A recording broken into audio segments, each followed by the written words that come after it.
Say aloha to your new favorite shaved ice and coffee shop, Aloha Shaved Ice. On the corner of Northwest 39th Expressway and Council. Aloha brings the summer vibes no matter what the weather looks like outside. Their year-round shaved ice means you get to enjoy classic flavors like grape, strawberry, and cotton candy, while their extensive selection of coffee complements that chill flavor perfectly. Looking for something different? Aloha has specialty drinks for days. Try the Banana Split, Fuzzy Monkey, Spider-Man, or Shrek. And trust us when we say that's only a small part of their specialty lineup. Sharp-eyed visitors may also notice Aloha's local support and drinks like the Bethany Bronchos, SNU Crimson Storm, SCU Eagles, and Boomer Sooner. You can enjoy games like chess or Candyland while you dine in the cozy atmosphere, or sit outside and find yourself whisked away to the shore. Kick back with all your friends at Aloha, 8000 Northwest 39th Expressway. Call 405-633-7778, and remember that you can take that sunshine with you thanks to their drive-thru lane. Aloha Shaved Ice and Coffee Shop, 8000 Northwest 39th Expressway. 405-633-7778. At the home of the Gotta Have It, you'll find Apple Tree Antique Gallery, located in the heart of downtown Bethany at 6740 Northwest 39th Expressway. Enjoy spacious shopping with up to 77 unique vendors across more than 10,000 square feet, offering everything from jewelry and clothing to one-of-a-kind treasures and so much more. Don't miss our third Friday weekend specials every month, and yes, we're open Sundays. Call us at 495-0602. Apple Tree Antique Gallery in Bethany, home of the Gotta Have It. Eris Lunara Med Spa and Aesthetics at 800 South Garth Brooks Boulevard, Suite 100 utilizes cutting-edge technology and personalized treatment plans centered around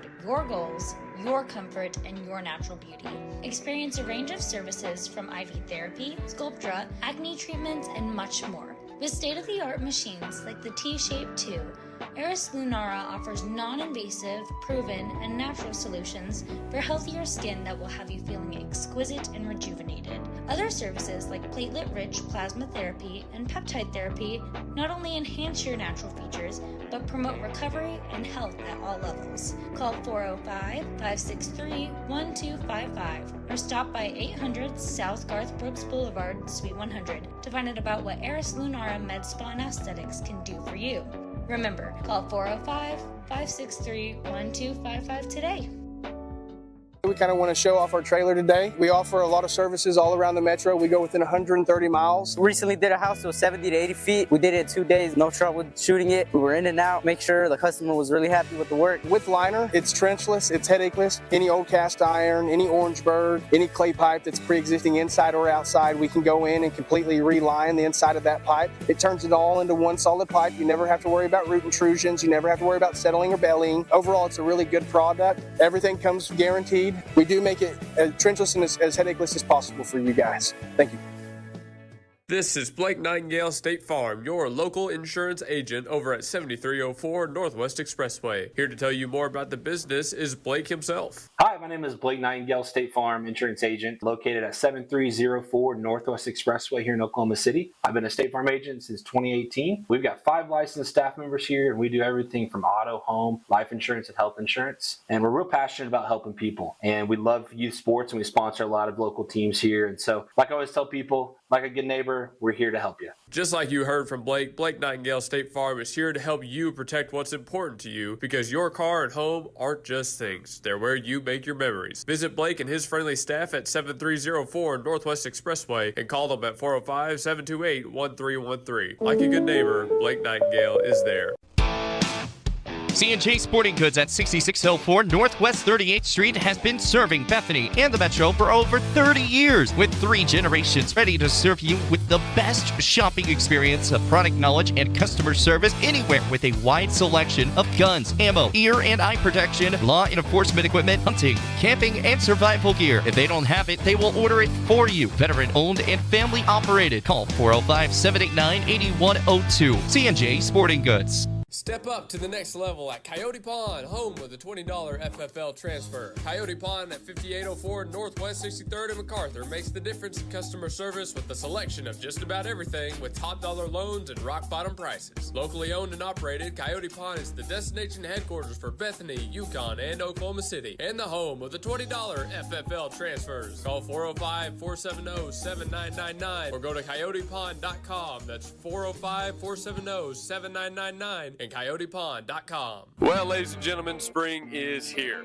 And when you need help with all your tools, lawnmowers, and more, Evans Hardware out here in Midwest City is the place to be. 1021 South Douglas Boulevard. In the springtime, lawnmower maintenance is more important than ever. And Evans Hardware, it's the place to go for all your lawnmower maintenance tools. They've got seat repair, they've got brand new handles, blade sharpeners, and cleaners, and of course new belts line the walls as well. Remember, when you need lawnmower maintenance, power tools, stuff for the garden, and everything in between, Evans Hardware in Midwest City, 1021 South Douglas Boulevard is the place to go.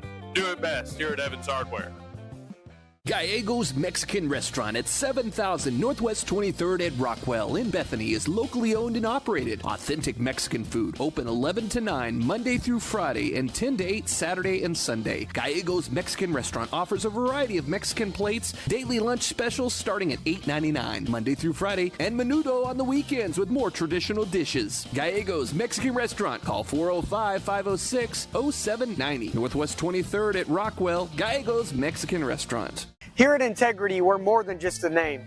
We can be reached directly at 405-833-5992 or online at integrityheatingandair.com. Remember, we offer free estimates and second opinions on HVAC, plumbing, and electrical. We offer a lot of services all around the metro. We go within 130 miles. Today here we want to show you our trailer. Basically what we consider angioplasty for your home, just like you would with surgery. We go in and kind of can save the pre-existing lines no matter the condition. Any old cast iron, any Orangeburg, any clay pipe that's pre-existing inside or outside, we can go in and completely reline the inside of that pipe to make it like it's brand new. We recently did a house. It was 70 to 80 feet of liner. We left the house how we got there. We didn't have to break nothing up. We are now taking care of a secondary branch line that goes to a bathroom. With us doing this, it makes sure that you get many, many years of service out of your line, and we're able to do as good of a job as we can.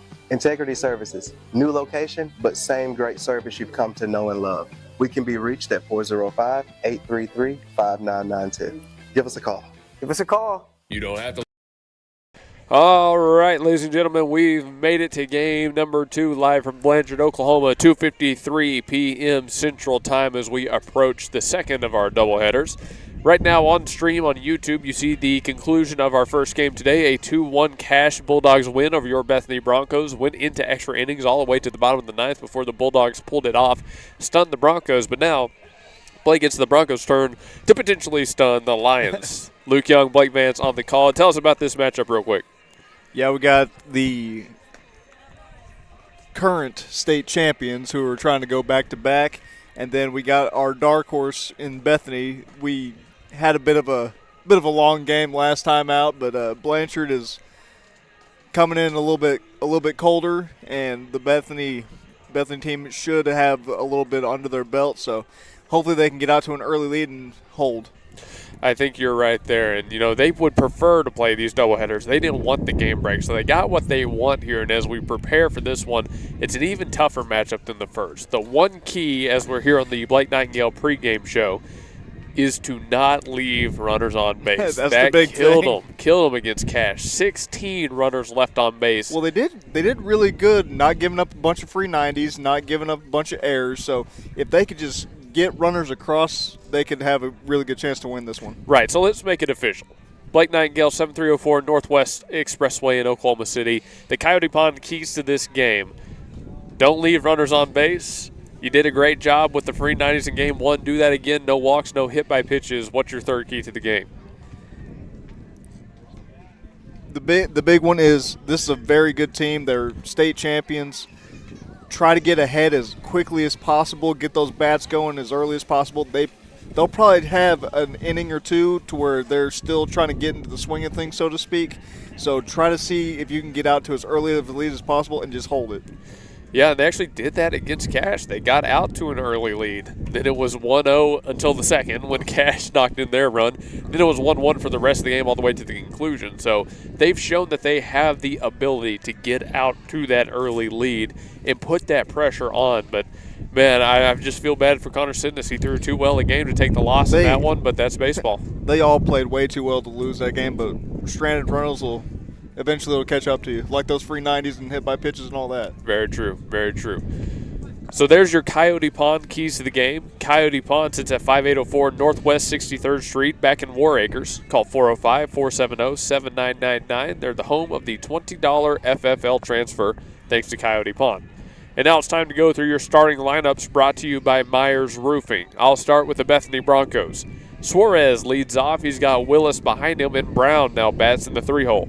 Connor Sidness remains your cleanup man. Williams in the 5, Rose in the 6, with Burleson in the 7, and Damien Aguilar and Brody Wright still round out the lineup at the 8 and the 9 hole, respectively. Corey Draper-Whitener, your starting pitcher.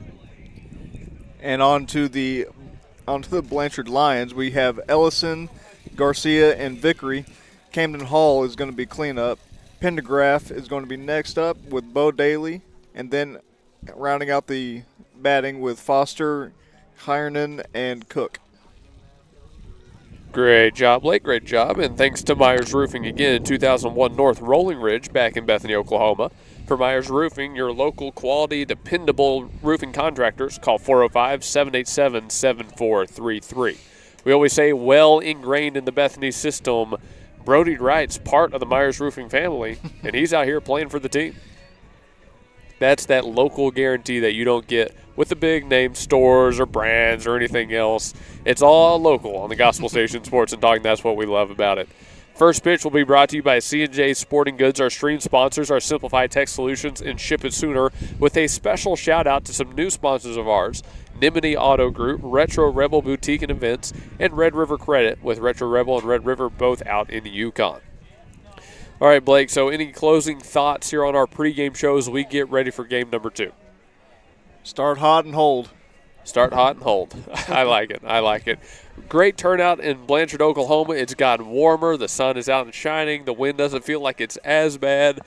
And I'm expecting some fireworks. We saw the solo shot in game number 1. I wouldn't be surprised with how many baseballs we've seen lifted today that there might not be another. Yeah, and in between games, I heard Connor talking about that home run that was surrendered. He told us that was about 80% power, and then the wind just took it. So if you can get one in the air, it might go. It very well might. Yeah, he's actually right on that one. Not that it wasn't a well-hit ball, but it was a well-hit ball. The ball doesn't get out with the wind. He hit it well. It just took. It just got taken for a ride. He hit it right where the wind was blowing, and that's what you're supposed to do, right? That always helps. Well, I can see our Bethany Broncos over in front of their dugout talking with Coach Lee, kind of ironing things out towards the very end as we approach first pitch. Now, the top of the order, they performed well in game number 1, but it came down to the middle and the bottom half. But notably, Connor Sidness, despite his great day on the bump, 0 for 4 at the plate. Now, what does it take for a guy like him to turn it around in game 2? Well, you don't have to – you're not going to be focused on getting guys out. You're going to be focused on getting on base now. So right. He does tend to lunge a little bit on those outside pitches, so if he could just stay within himself and just get those balls that he wants, he could easily go 2-3 hits today in this game. Right. I think you're right. And he's the kind of player that only gets better with better competition, right? He's the kind of player that rises to the challenge, as many of them, if not all of them, are on the Bethany Broncos lineup. Absolutely. So I'm eager to see how they come out this game and attack the Blanchard Lions, again, the hosting team, defending state champions in Class 4A.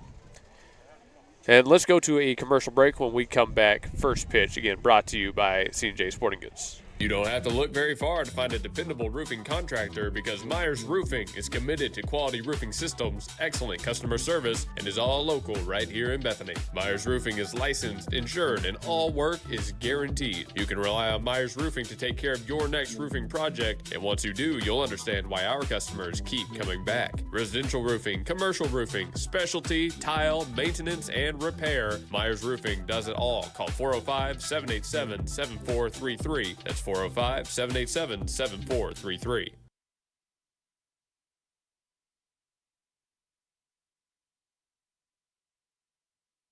Name brands and more for less at Victory Mattress Outlet.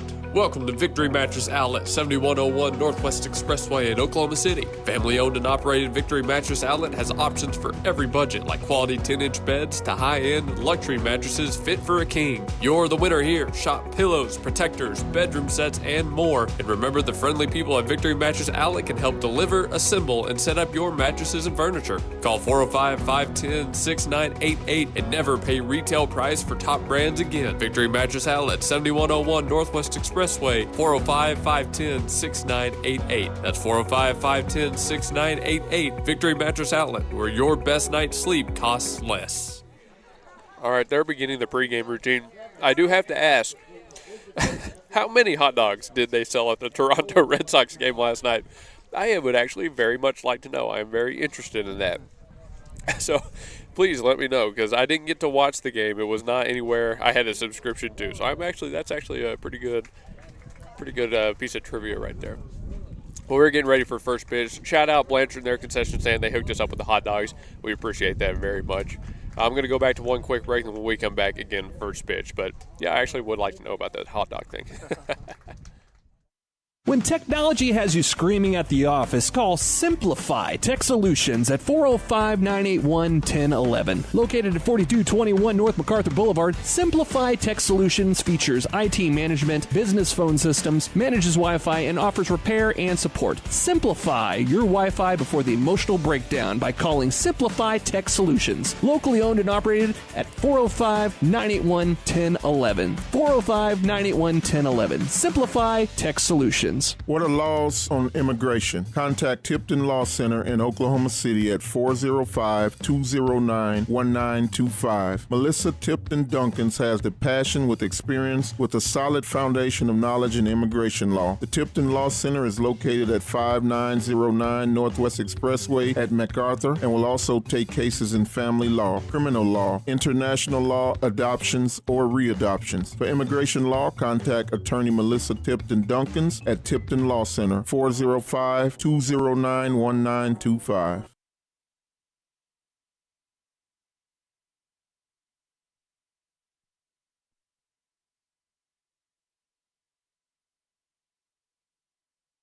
Okay, sorry about that, but we are back officially. Had a little bit of things outside of the stream to take care of, but the camera's fixed. Looks like a pretty good picture. Thanks for tuning in. Oh, yeah, that's good. And 102,202 hot dogs is a lot of hot dogs. That's a lot of hot dogs. 2.5 hot dogs per person at the game, apparently, on average. That is a lot of hot dogs. I could put away 2.5 hot dogs. I think I can do that. That'd be no trouble. Leading off for the Bethany Broncos, here's Cooper Suarez, the starting shortstop. Man, can this wind pick up just a little bit? How many times have you said that today? 18. Maybe. Starting on the bump, Wyatt Pendergraft, number 6. Number 6 Wines, his first pitch of this game is low outside for a ball. And we're underway. First pitch brought to you by C&J Sporting Goods. First inning also sponsored by C&J Sporting Goods. They're at 6604 Northwest 38th Street. Call 405-789-8102. Jam shot, hit out to short. Fielded cleanly, a couple shuffles, and the throw across the diamond in time to retire the speeding Suarez. That's one gone in the top of the first. Yeah, and the shortstop had a bunch of time to get it, transfer, take a couple of pauses, and then toss them out. 6-3 to retire Suarez. Here's Cooper Willis, number 23, stepping into the box, starting first baseman for the team today, and he's done a pretty good job over there. Had a couple great picks since he started batting down first. The 0-0, set to Willis. Pendergraft lifts and deals. Breaking ball that fell just, actually top of the zone. Actually, that didn't cut in. 1-0. So we got a new umpire behind the plate, which means a brand new strike zone, and clearly we need to get used to it too, much like the batters do. 1-0 pitch, that fastball right down the gut for strike number 1. Count moves to 1-1, and this is the interesting part about going from Cash to Blanchard back-to-back is how quickly you have to make the adjustment to the new zone, to the new pitching styles, to the new defense. Interested to see how Bethany responds throughout this game. The 1-1 pitch from Pendergraft swung on. Willis fouls it into his leg, 1-2. White Pendergraft, number 6, also bats at the 5 hole in the Blanchard order. And we saw how big an impact pitchers can have batting for themselves in the game prior to this one. So every time he comes up to bat, I'd keep the eyes and ears open. Willis stands back in for a 1-2. Pendergraft set. He's working out of the stretch. No runners on, 1 out. The pitch. 1-2, spotted up low outside, but it just missed for a ball. 2-2. Willis has worked it back to an even count. Now he's got to find a way to win it and give the Broncos an early base runner. Pendergraft sent once more. Catcher sets up back outside. The 2-2 pitch. Fastball in the dirt. That's ball number 3. Again, starting behind the plate today is number 14, Ash Foster. In game number 1, I think we only saw 1 pass ball and 1 wild pitch for the Bethany Broncos, I mean. And Cash might have had 2 pass balls, I think it was. So really, the catching was a great job yesterday, or in game 1. 3-2, fastball, low outside corner, and that one called for strike 3. Willis retired on the backwards K, and that's the first strikeout of Pendergraft's outing. 2 gone here in the top of the first. Ozzie Brown up to bat next. Yeah, and he had that really good infield hit last time out, so see if he can get it a little bit further out and make it a little bit more of a sure single. Yo, Oda Brown. Fastball hit that same spot what struck out Willis. 0-1. That was a pretty good hot dog, though. It was pretty solid. I could use some cheese on mine. I should have grabbed some. 0-1. All right, let's see. This fastball hits the outer half for strike number 2, and Pendergraft now filling it up in a hurry. No balls, 2 strikes. 2 gone with the bases clear. Has his sign. Looks in and comes set.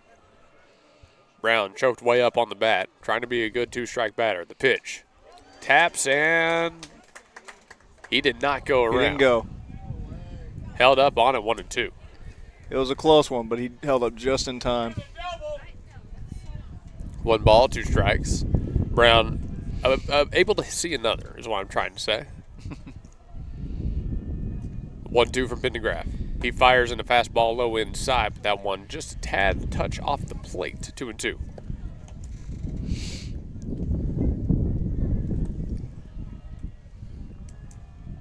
Brown still choked up on his bat about a whole hand's length. The 2-2 pitch.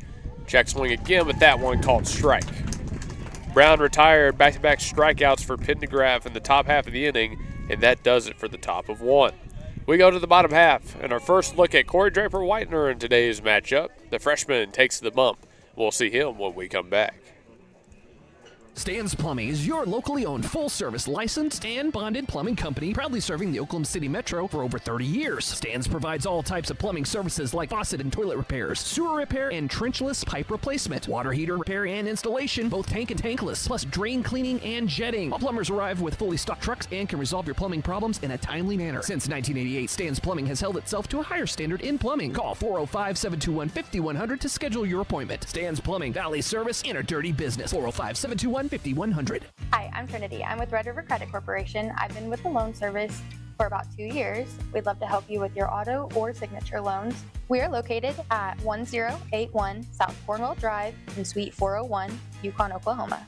Our phone number is 405-354-1930. We offer no credit checks on our clear and free title. Our title loans are a quick service, no credit check needed. Just come in with your vehicle and your title and we get you taken care of. We offer electronic closing. If you're a former borrower or an established loan here, we can help you from the comfort of your house. We're a quick and friendly service and we'd love to meet you for the first time. Stop by and see us today. The parking lots are full because it's always a celebration at Chelito's Mexican Restaurant in Yukon at 1227 Garth Brooks Boulevard in the Chisholm Shopping Center. With a traditional flair of Mexican casual dining where your meal always begins with complimentary chips, cheese, and salsa. Then a lengthy menu selection from fajitas, tacos, enchiladas, fish tacos, and so much more. You don't have to be shy at Chelito's. Ask for our daily specials and finish your meal with our sopapilla or pick something from our dessert menu. Oklahomans have chosen Chelito's Mexican Restaurants in Yukon at 1227 Garth Brooks Boulevard in the Chisholm Shopping Center. Call 405-350-2006. Jamming out to some Black Eyed Peas as we enter the bottom of the first. Corey Draper-Whitener again the start on the bump. He's being caught by Ozzie Brown behind the plate. This is a pretty good battery. Now, Blake, I made the point in game number 1 that the batteries were going to determine a lot of how this game went. It ended up being the case. Do you think the same thing proves true for this game? I think this is going to be a little bit more of a defensive battle. The Broncos need to get ahead at least two to three runs probably to try to hold them off. But I'm not sure if they can really get a bunch of runs on the board as our 10's coming up again with the wind. But the Broncos just need to make sure that they don't make any unforced errors and then get bats on balls whenever they can on the offensive side. Draper Widener against the leadoff man, down 2-0. Working out of the windup, he winds and delivers. And there's his first strike of his outing. Kind of goes 2-1. Hey, real quick, this just flashed up on my screen. A record at Bethany that has stood for 43 years was just broken by the crew of Wright, Bibbs, McNutt, and Geisler in track. They broke the 4x800 relay record by a second. That one has stood since 1982. Congrats to the girls. Weak bounding ball over to short. Suarez there. He fires well across the diamond, and it's in time for the out. Assisted by a nice stretch from Cooper Willis. Yeah, and good job getting some soft contact by Ellison there by Corey Draper Widener. Slow dribble to Suarez, who puts him out fairly easily. So that's Ellison retired, the leadoff man. Up next, Grayson Garcia, number 15. And this is a fun one because it's 15 on the bump versus 15 in the box. With number 15, me watching. No, not anymore. I was 15 in basketball. Widener winds, steals the 0-0 to the new batter, goes right after him with the fastball, and it's in there for strike number 1. And I definitely like Corey going right at these batters. I was going to say the exact same thing, actually, is that was also a good part of Game 1, is how often Sidness got ahead on Cash's batters. The 0-1 from Widener. Goes to that little sidearm delivery. That's actually a really good pitch. Just call it maybe a tad bit high and in. 1-1. But this is what I was saying. If you can get out early on these Blanchard bats, they're coming in fairly cold. Not necessarily, but they're coming in fairly cold. The Broncos are, as Corey brings this pitch, but we're warmed up, so to speak, that we've had a 9-inning game to get up to speed. Unfortunately, they couldn't cash it, but with Blanchard here, they're probably going to take a couple of innings to get really into it. So if you can get a lead and hold on to it, that'd be ideal. Widener's 2-1, runs up at the hands, and it's a called ball. Hitters count at 3-1 here. 66 degrees outside, and Blanchard feels like 58. Nice spring breeze blowing. 13 miles an hour with gusts up to 17 coming out of the northeast. Definitely doesn't feel like 17. No, not at all. The 3-1 to Garcia. Runs inside. There's the first walk of the day. One out base runner here for the Blanchard Lions. Garcia on board. Here's Reston Vickery, number 18, the starting right fielder. Vickery looks down to third. He'll get his sign from there. Now, Blanchard, we talked about them all year long and how good they've been. A 9-loss team, never even made it to double digits. One of the reasons they've been so good is because of their pitching and their hitting, getting runners on.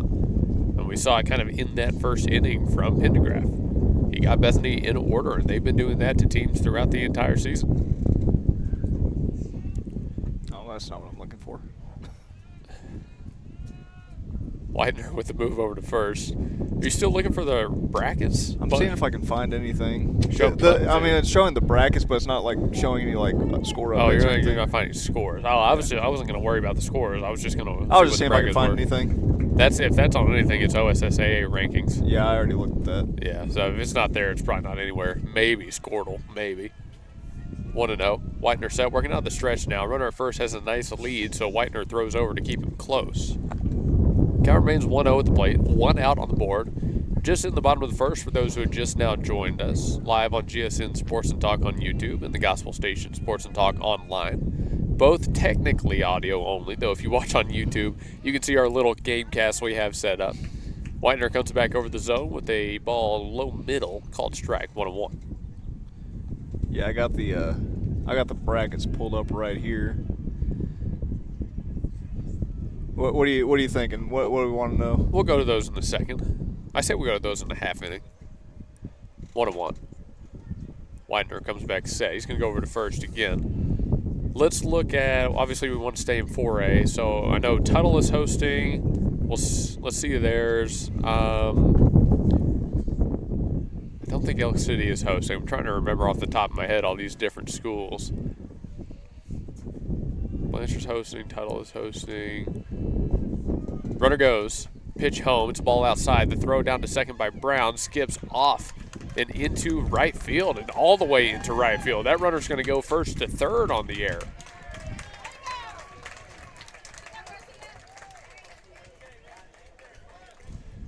So a stolen base and then an error, and I'm 2-1, and man, 90 feet away. Not a great start to the game, really. No, and that's what we were talking about. You can't get too many of those unforced errors to start the game because this is a state champion. You can't give them anything for free. Vickery with the man on third and 2-1 count. Takes the ball high. Hitters count at 3-1. 3 balls, 1 strike, 1 out. Man on third. The runner on third is Gix Garcia. Camden Hall awaits on deck to clean up batter for the Lions. 3-1. Whitener steps and deals. The pitch swung on and missed. That's a major hack there from Reston Vickery. Yeah, that'll help. 3-2. Corners are playing in for the Bethany Bronchos defense. You'll see Willis and Rose on the cut of the grass. Middle infielders back it up in their usual positions. 3-2, Whitener lifts and goes home once again. Swing and a miss. Got him up. And that helps a lot. Great pitch by Corey. Vickery just could not hold off on the fastball up in the zone, but he's not out of the woods yet. Here's number 3, Camden Hall. Starting third baseman in the cleanup batter for the Lions. 2 outs on the board, though. That will work towards Bethany's favor. They got to find a way to retire the big bat here. Widener has his sign and comes set. Brown sets up outside. The pitch swung on, and that's an early foul ball to make it 0-1.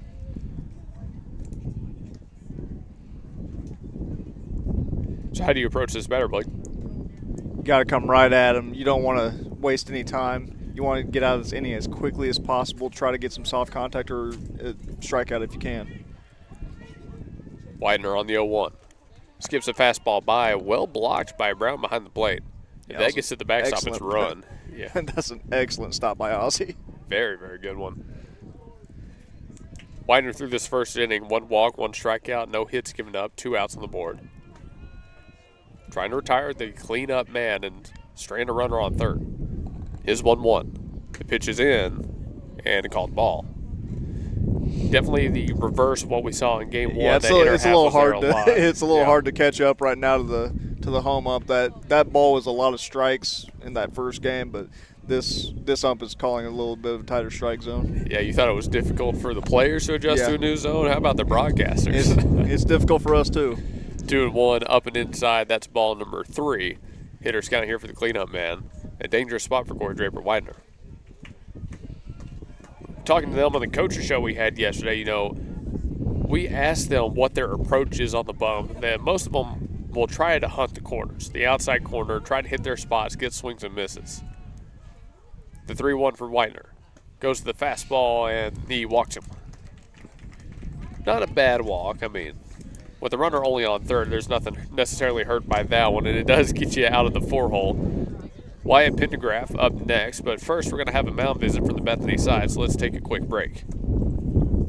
M&T Septic and Backhoe is your call for septic installation, pumping, and repair needs. M&T Septic and Backhoe has been installing septic systems for over 25 years. From home builders to homeowners, from old-fashioned septics to aerobic systems and lift stations, give M&T Septic and Backhoe a call at 405-387-9353. A call for all your septic systems, storm shelter, utility needs, offering free estimates and willing to work with you on all projects. Call 405-387-9353. M&T Septic and Backhoe. Stephanie's Vintique and the Plaster Paint Company is all Oklahoma made at 3821 Asbury in Bethany, featuring vintage, chalk paint, antiques, clothing, vegan soaps and lotion, homemade cards, decor, and furniture. And space is available for rent to start your own business at Stephanie's Vintique and Plaster Paint Company. Call 405-249-3604 and see why people are coming from all over the metro for this paint and decor. Or you can visit us at theplasterpaintcompany.com and also see us on Facebook. Stephanie's Vintique and Plaster Paint Company in Bethany. Start your Vintique experience. Mount Visit has concluded. Whitener immediately exits with the pickoff over to first, trying to get the new base runner, Camden Hall. He deals with number 6, Wyatt Pendergraft.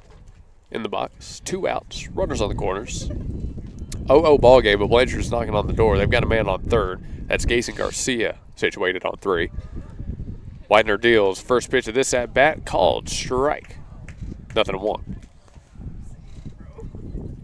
Even that pitch, Blake, feels like a big one, getting the first pitch strike right here. Absolutely. After walking Hall, which is probably not a terrible idea, but you gotta get back in rhythm, throw a strike. Hall with a nice lead at first. He's Second checked, off. now he goes. Swing and a miss at the plate, the throw down. Snagged by Whitener, check the runner back. It'll be a stolen base for the man behind him, but an 0-2 count at the plate. Yeah, and you saw that coming. He had a huge lead over there at first. Yeah, he was basically daring Whitener to throw over. Basically inviting that one throw to the fence. Good job by Whitener to not take the bait. Yeah, we don't too much care about that. 0-2. Pendergraft behind, and Corey steps off the rubber just to kind of reset himself. He's dealing with 2 runners in scoring position now, but again, he set himself up well to get out of it. If he can just make the right pitch here. He deals. Curveball popped up and sent out of play. And that was, in fact, the right pitch. He just kind of got a hold of it, so he lives to see another one. That ball was sent over kind of to the indoor behind us. They have all of their Oklahoma State tournament appearances on that one, as well as all their All-Staters. Their last All-Stater, Jack Kiker, 2019. 0-2. Whitener deals again. Oh, great pitch. Hit his spot on the outer half. Nearly got Pendergraft looking. The guy at the plate was just gifted a ball. 1-2. Well, that was a strike all last game. I heard the collective ooh in the crowd. We all wanted it. We all did. We all wanted it. 1-2. Whitener lifts and deals again. Skips that one by in the dirt in the other batter's box. 2-2. Even count here. And he tried to get him to chase a couple, so just go right at him. Pendergraft, the 5-hole batter. He's got Bo Daly on deck and Ash Foster in the hole. Whitener trying to end it here. The 2-2. Went back to the fastball. Got him! Spot. There it is. Called strike 3. The backwards K for Corey Draper Whitener. Whitener picks up his second strikeout of the inning and second strikeout of his start. We head to the second, tied 0-0.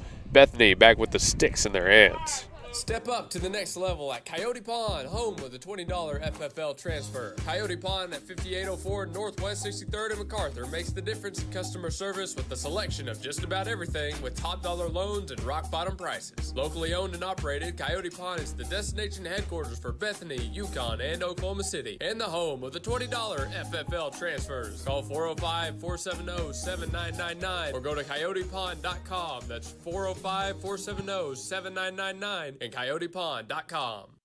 Gallegos Mexican Restaurant at 7000 Northwest 23rd at Rockwell in Bethany is locally owned and operated. Authentic Mexican food. Open 11 to 9 Monday through Friday and 10 to 8 Saturday and Sunday. Gallegos Mexican Restaurant offers a variety of Mexican plates, daily lunch specials starting at $8.99 Monday through Friday, and menudo on the weekends with more traditional dishes. Gallegos Mexican Restaurant. Call 405-506-0790. Northwest 23rd at Rockwell. Gallegos Mexican Restaurant. Need more money? Then save more money at Nimini Auto Group, 5951 Northwest 39th Expressway in Bethany. Nimini Auto Group is where your budget meets the open road with high-quality used vehicles at prices that won't break the bank. Step into a world of automotive wonder with many different makes and models, as well as flexible financing options, all supported by our friendly and helpful staff. Got a trade-in you want valued or looking to browse the lot yourself? Call 405-470-0141. Let's find your next ride at Nimini Auto today. Stop stop by 5951 Northwest 39th Expressway, 405-470-0141.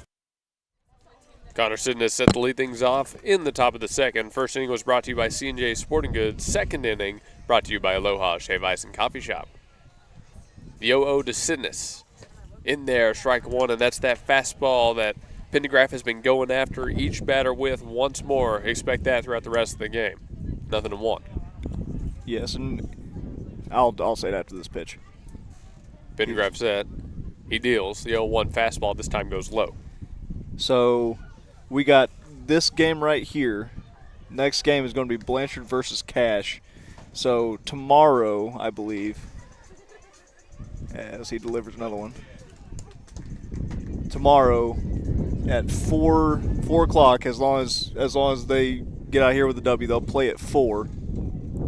And then later, if necessary, they'll play at 6:30. Definitely a lot of interesting scenarios. You know, I've talked a lot on past shows about matchups and how much that matters in the playoffs and how interesting it makes. This is one of the most fun regions, I'd say. This is one of those regions where it really does feel like anybody could come out of here with a win. This one definitely does. 2-2 to Sidness, fouled sharply into the net. And that's Pendergraft still going after him with the fastball. That time Sidness was ready for it, fought it off. Pendergraft still has a ball to give if he wants to leave something outside of the zone. Yeah, and I believe if we go down 0-2, we're pretty much just eliminated. The 2-2 pitch. Fastball, and again, same spot in the net. Sidness just keeps fighting that one off. Pendergraft has been able to throw that inside, get that foul ball a couple of times. I wonder if he goes up and out here. It looks like that might be the case. He's set, lifts, and goes. Ground ball right side. Chopper over to first. Takes a nasty hop, but he's fielded it cleanly. And the flip back to Pendergraft, who is covering first, is in time to retire Sidness. 3-1 put out. With Sidness gone, here's Trip Williams. And the senior, a good bat to have to get you started. Williams, in our earlier game today, 2 for 3 with an RBI. He was the only RBI of the game. Nothing to him. Fastball fired straight into the zone, and there's strike number 1. Yeah, I mentioned in the first, but you can expect that, okay? That is the fastball he's going to be leading off everybody with. If you can jump on that pitch, you've got a chance to really do some damage. 0-1 curveball to Williams. Starts high and leaves just outside the zone. 1-1. But as you and I have both said before, this first trip around the lineup is really just get a feel for the pitcher, not try to do too much.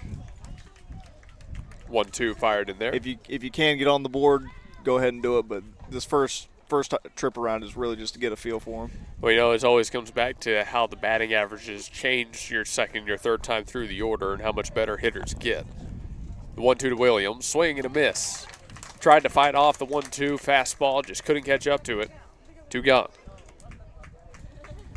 3 strikeouts for Pendergraft in 2 innings now. Here's Jaden Rose, starting third baseman, number 14.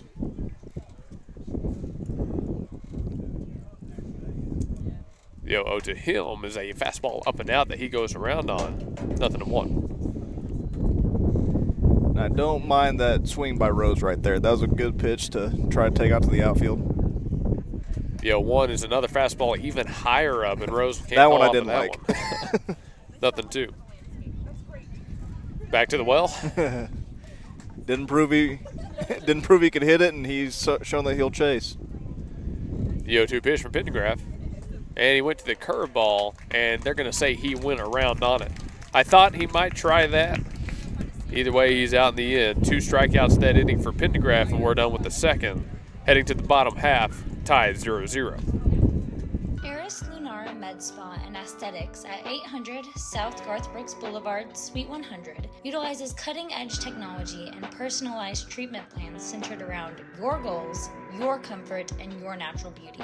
Experience a range of services from IV therapy, Sculptra, acne treatments, and much more. With state-of-the-art machines like the T-Shape 2, Eris Lunara offers non-invasive, proven, and natural solutions for healthier skin that will have you feeling exquisite and rejuvenated. Other services like platelet-rich plasma therapy and peptide therapy not only enhance your natural features, but promote recovery and health at all levels. Call 405-563-1255 or stop by 800 South Garth Brooks Boulevard, Suite 100 to find out about what Eris Lunara Med Spa and Aesthetics can do for you.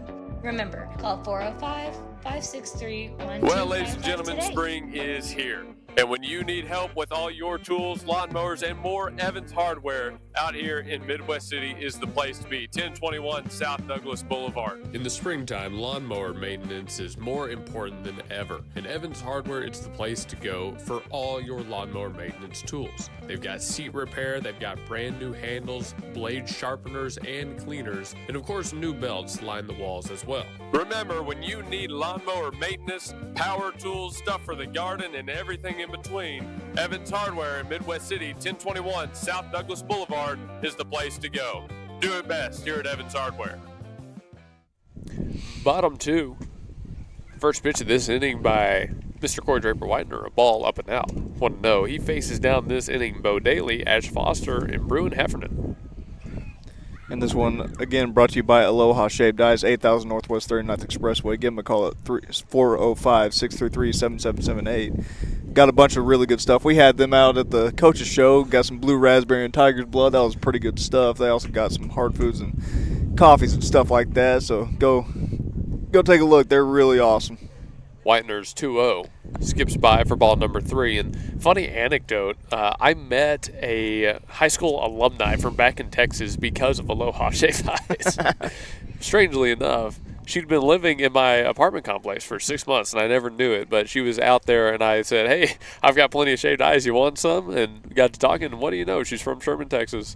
3-0. Found a strike up in the zone, just shy of the letters. 3-1. Hey, I would have never probably even stopped and just sat down and had that conversation if it wasn't for Aloha Shaved Ice. So that's pretty cool. There you go. Thanks, Aloha. You might run into an old high school friend. I guess so. 3-1. The pitch from Whitener. And that one is too high, up at the eyes. That's his third walk given up. Early base runner once again for the Lions. Man on first, no outs. Like we've called attention to it a couple times, but that's what you got to be careful of. Now, he did get out of it in the first. Yeah, we'll see what the freshman can muster up right here with the runner on. The catcher, Ash Foster, up to bat next. And he's out to a huge lead. They've shown that a couple of times. It's like I said, they're daring him to throw over. He will, and runner gets back in time. But no, Blanchard, from what we've heard about them, a team that likes to run, a team that likes to do the small ball, right? We expect them to be active on the base paths, and definitely the coaching staff of Bethany expects them to be active on the base paths. We saw them still already. I wouldn't be surprised if they still again. 0-0. Widener actually goes back over to first, maybe anticipating that. Yeah, and I think if I'm one of the coaches, I'm just telling him to come home. He's probably going to take off anyway. See if you can pin him at second. You got no outs, but he's consistently getting a 3 or 4 stride lead over there at first, so he's probably going to take off anyway. Bunt shown, pulled back, strike number 1. And it seems like they're just doing that just to get in the freshman's head. Widener ahead, no balls, 1 strike, no outs on the board, and runner on first. A lot of 0-1s, I guess. He comes out working out of the stretch. Outfielders all playing way back, even in left field with that wind blowing towards center. You'll see Aguilar in center, kind of shading left side.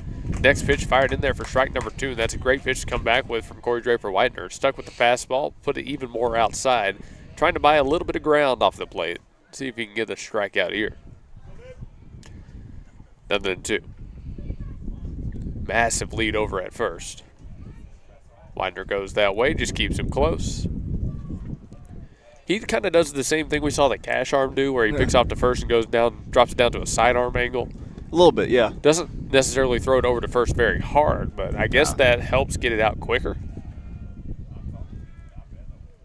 0-2. I mean, it's like you're a middle infielder still. Runner goes. Now he's taking off. Pitch. Oh, breaking ball missed. We'll call it inside. I think the home ump said low. couldn't really see from where I am. That's right in front of right behind the camera. So He either said ball or low. well, it was definitely a ball, 1 and 2.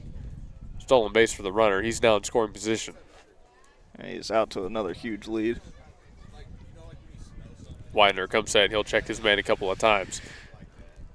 Bo Daly, a dangerous runner. Here's the pitch home. 1-2, fought off and shot onto the soccer field. Count stays where it is. That one might roll all the way into the restrooms. Wow. And almost got there. In the doorway of the restrooms. That's kind of funny. That was almost the perfect shot inside that door.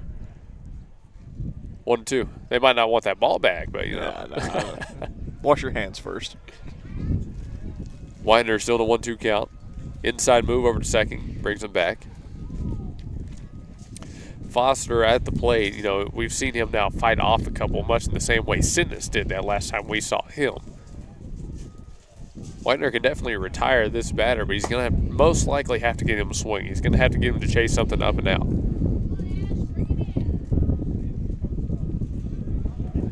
Widener looks in, has his sign. Working down the stretch. 1 check, now 2 checks. He lifts, another inside move, doesn't throw this one over either. I tell you what, already from game 1 to this, the pace of play has slowed way down. Slowed a lot. Now, both pitchers were kind of dealing in game number 1 at times. So were they? Not surprised by that. And Corey is preoccupied with a lot of base runners here, so I don't exactly blame him, but it is something to note. The 1-2 from Widener. Jumped on, a towering fly ball sent all the way down to the right field corner and lands out of play. Figured that was going out of play, just had to wait and make sure. It was going to be fouled no matter what, but you know. Yeah. Burleson catches it if it's not out of play, right? I think Burleson could do it. I think Spider-Man could jump over Yeah, that he can wall get and there. make a grab. Get a web. Yeah, exactly. A web gym, if you will. Oh. But my bad jokes are awful. Well, that was a good one. That wasn't a good one. That was a good one. It wasn't. A web gym is a baseball thing. I know. I'm fully aware of what it is. 1 and 2. It was a good joke. No, I die on that hill. It was a good joke. 1-2. You can die on the hill. That's fine. Hard hit ground ball over to second. It's fielded cleanly. The thrower to first is going to be in time to retire the Blanchard catcher. 1 out on the board. The lead runner moved over to third. With Daly 90 feet away, here's the first baseman, Bruin Heffernan, batting in the 8-hole. Number 4 is a righty stepping into the box. Well, a ground ball just about anywhere will knock that run in. Once again, especially since they like to get out to halfway between the 2 bases. Yeah. Once again, since we have runners in scoring position with less than 2, it falls on Widener in the defense to get it done. And that's a good start. First pitch, first strike, 0-1, hit a spot low outside. And Widener's doing a really good job of just coming right at these bats. Sure, he's surrendered a couple of walks, but he is being very aggressive. Widener back to set. Quickly 0-1. Left that one a tad bit outside, and I like the idea. Just kind of ran glove side on him. Count evens out. 1's all across the board. One thing you got to say, hey, the Bethany support, especially for the students, hasn't really died down out here. They've been here for the entire day. Start to cash to this one. Ground ball over to short. Suarez feels that the run's going to cross. The throw is high, but Willis makes the grab. 2 gone, and Blanchard has the 1-run lead.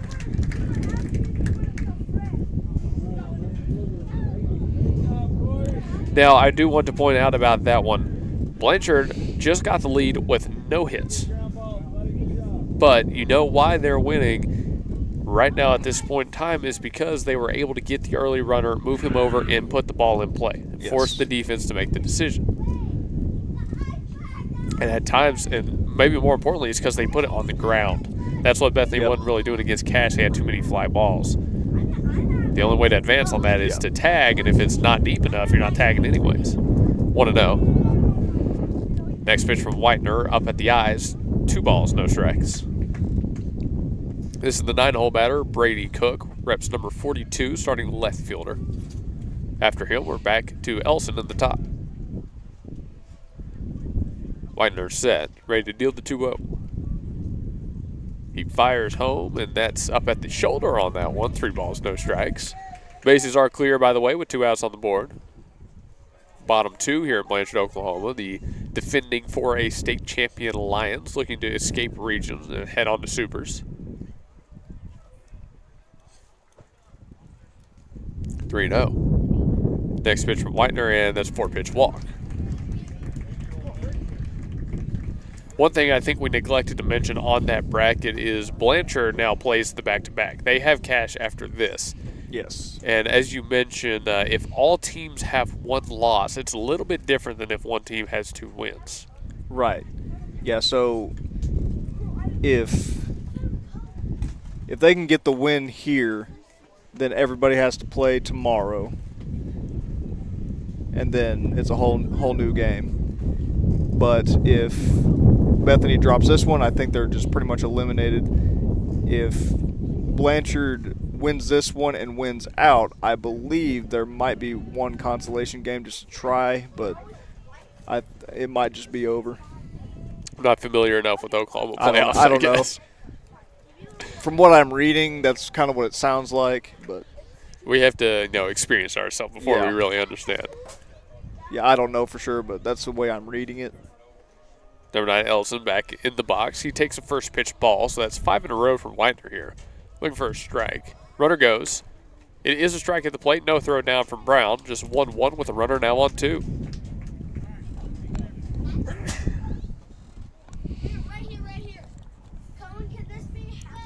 I apologize for the sneeze.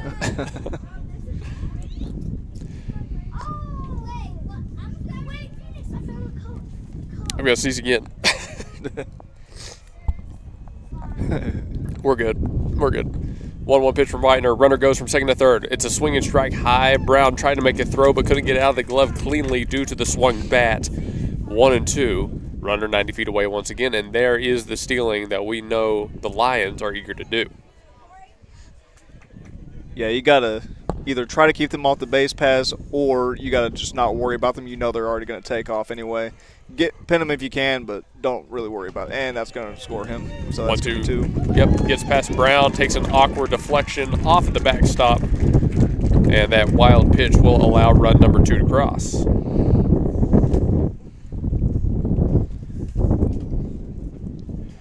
Two-0 lead for the Lions. Both runs coming in the bottom of 2. Whitener so far through his start, 2 runs, 4 walks, 2 strikeouts. He hasn't allowed a hit. But that was a wild pitch at an unfortunate time. Yeah, and if that hits the backstop and then bounces back, he has a chance, but it kind of did a weird, toilet bowl type of situation. And the 2-2 runs up and hits Ellison in the shoulder. That's the first hit by pitch of the game. With Cole Ellison on board, here's Jason Garcia. First a mound visit from Bethany's side because Jason Garcia was the first run of the game. He got himself all the way over to third pretty handily before being hit in on the 6-3 put out, I believe it was. So it's a dangerous bat up to bat for sure, and it looks like Corey Draper Whitener's day is over. He exits after an inning and 2/3. We'll see who the next arm is when we come back from break. This is Blake Nightingale State Farm, your local insurance agent over at 7304 Northwest Expressway. Here to tell you more about the business is Blake himself. Hi, my name is Blake Nightingale, State Farm insurance agent located at 7304 Northwest Expressway here in Oklahoma City. I've been a State Farm agent since 2018. We've got 5 licensed staff members here, and we do everything from auto, home, life insurance, and health insurance. And we're real passionate about helping people. And we love youth sports, and we sponsor a lot of local teams here. And so, like I always tell people, like a good neighbor, we're here to help you. Just like you heard from Blake, Blake Nightingale State Farm is here to help you protect what's important to you, because your car and home aren't just things. They're where you make your memories. Visit Blake and his friendly staff at 7304 Northwest Expressway and call them at 405-728-1313. Like a good neighbor, Blake Nightingale is there. Nobody gives you more. We have great news for you today, folks. Toro Taxes at 5909 Northwest Expressway, Suite 249 can help with all your tax refunds refund needs. Toro Taxes specializes in helping our community get the maximal refund possible, and their team of experienced tax professionals guarantees reliable, efficient, personalized services. Call 580-275-8933 and talk to Toro. 100% secure digital and in-person processes with services in both English and Spanish. Schedule your appointment today and let the experts handle your tax return. 5909 Northwest Expressway, Suite 249. Call 580-275-8933. Don't leave money on the table. Toro Taxes. The new pitcher for the Bethany Broncos is the one, the only, Isaac Bellows. Following a busy game in game number 1, he's now asked to come in here and lock it down on the bump in game number 2. He's got a tough situation here. Now, he does have 2 outs in the inning, but with a runner on and trailing 2, you have to imagine that he's going to want to fill this one up and get them out of this pretty quickly. Yeah, he's going to want to try to get that last out as quickly as possible with 2 runs already surrendered. It's really one earned, one on a pass ball, so. All right, so here we go. Bellows in his relief appearance today. His first pitch crosses high for a ball. He's facing down number 15, Kason Garcia. Whitener officially went an inning and 2/3. He gave up 2 runs on no hits, 4 walks, 2 strikeouts, and a hit by. He also threw 1 wild pitch, which allowed the second run to score. Ball number 2 dealt high and up to Garcia. High and up, high and inside. All 3 of them. 2-0. Nice sized lead over at first again, but I don't know if he's going to take off on this one. It's a pickoff over to first regardless, so he won't go anywhere. He won't take off on that. If he's smart, he won't. Now, if he's me, he might try, but, you know. Well, I was never that fast. Nah, he might try if he's me because he didn't see that pickoff coming. 2-0, breaking ball floats into the zone. 2 balls, 1 strike. Bellows working back into this one here. Again, 2 outs on the board and a runner on first. He's got to force out at second if he can get the ground ball. Move over to first, fires that one in there. Willis gloves it. But yeah, pretty interesting to see a 2-0 lead for the Lions on no hits. Yeah, it's not something you see every day. Bell's on the 2-1. Comes that quick move over to first. That's a good throw over, but not in time. Looking at some of the other teams that are playing right now, we mentioned Tuttle earlier. They're another one of the schools we cover. They host a region that features them, Hara, and Clinton, which I'm sure that's been a pretty good one. Ball dealt low on this pitch. Runner did go on that one. It'll be a 3-1 count at the plate and another stolen bag for the Lions. I know Verdigris, I believe, is hosting a regional. They have Cleveland and Claremore, I believe it is, in theirs. You'll see some of the other, 1 seeds, Bing, Berry Hill, Elgin, they all host. Pass ball, that's going to allow the runner at second to head over to third as there's a walk at the plate. Runners on the corners now with 2 outs. That's Bell's first walk of his relief appearance. Yeah, and you got 2 outs. You need to stop worrying about the guys on the base paths. Sure, they can both get in scoring position, but just focus on the batter that's in the box. Actually, it looks like Elgin and their host, they play Bishop McGinnis. I think they got a 5A school? No, that can't be right. Did they have one more game that they were trying to sneak in after playoff start against Bishop McGinnis? That's a new one. I haven't seen that before. Hey, more power to them. If they can get it in, they can get it in. Why not? 0-1 pitch fired into the zone as well. Bellows with an 0-2 count. And that's what you need to do. Now, this is where he wants to be. It's number 18, Reston Vickery, the 3-hole batter he's facing down. Way ahead on him. Bellows lifts, deals 0-2 in the dirt. Runner from first takes off, but is bodied by Brown behind the plate. So it's just 1-2. This has got me curious. Now I'm going to look something up. 1 ball, 2 strikes. Bellows looking to get out of the inning, not giving up anything more. Ducks on a pond here for the Lions. The 1-2 pitch. Fastball, too low. Even count, 2-2.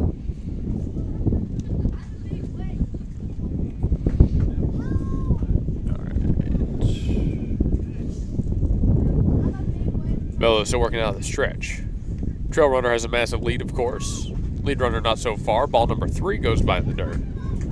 3 balls, 2 strikes, 2 outs. One base is open here for the Broncos, so if they do walk him, there is somewhere to put him. But after that, you deal with Camden Hall, the cleanup batter, and that's not any easier. Yeah, that's not fun. The 3-2. Bellows lifts and deals. Got him to swing. It's a chopper foul into the net left side. Count stays where it is. And that's what you need to do. You just need to throw strikes, and if they get contact on it, they get contact. Bellows just got to keep doing that. Force them to swing. If they hit it, they hit it. So what? The 3-2. Oh, almost sawed him off on that one. Hey, look at that. Curveball high, right in on the hands. I like it. I like it. Well, it's still 3-2. Vickery's still fighting here. The starting right fielder for the Lions. Batting in the 3-hole, he's had to shoulder a lot to say. I mean, they've relied on him a lot this season. The 3-2 pitch. Waited on that one, and another ball ripped foul, this time down the left field line. Count will stay where it is for one more. We should have been counting how many pitches this at-bat was. We should have been. At least 8 now. Bellows lifts for pitch number 9. That one swung on, sent well out to left center field. Heading back is Aguilar, and he makes the catch on the run. There you go. Bellows gets out of it, not giving up anything else. It's 2-0 as we head to the third. Thanks again to our second inning sponsor, Aloha Shaved Ice and Coffee Shop. Hear more about them right now.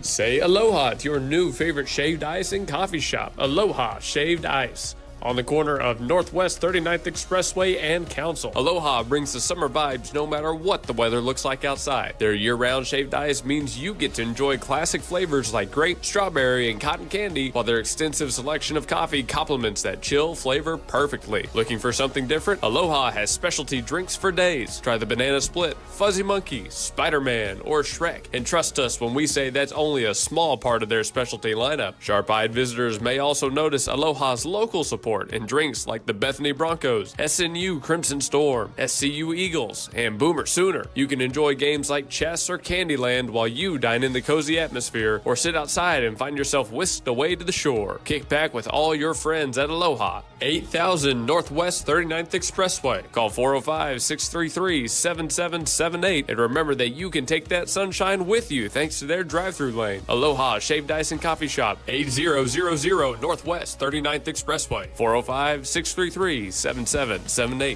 Ship it sooner at 210 North Mustang Mall Terrace is your packaging and shipping headquarters for Mustang and the surrounding area, using all major carriers. Sign up now for your private mailbox and enjoy the benefits a post office box does not offer. Faxing, printing, copies, notary service, and passport photos. Ship It Sooner is locally owned and operated. Call 405-256-6264 or go to shipitsooner.com. Cruz Burleson to lead things off here in the top of 3. He comes out swinging on the first pitch of his at-bat, but he goes right through, 0-1, as Coach Willis crosses behind home plate, heads over to first. Now trailing 2-0, Blake, what do the Bethany Broncos need to do to get back into this one? The biggest thing that they need to do, which has been a problem for them a fair amount of the year, is don't panic. You can't get it all back with one swing. Just play small ball, get on the base pass, and then just knock singles and doubles. That's all you got to do. 1-1 count. Burleson goes around on another fastball, escaped his barrel, 1-2. Yeah, I mean, every time I say when you're trying to make a comeback, the longer your at-bats, the better. You actually want the game to drag on, because that means you're seeing a lot of pitches. You're putting the pressure on the starting pitcher or the reliever, whoever's in. But drawing out long at-bats makes them throw, and eventually they should slip up and give you the pitch to hit. Eventually, they will. 2-2. Here's the pitch, and Burleson watches that one go by for strike number 3. Pendergraph picks up his 5th K of his start. That is his 3rd backwards. But yeah, that's what we've seen a lot with these Bronco players.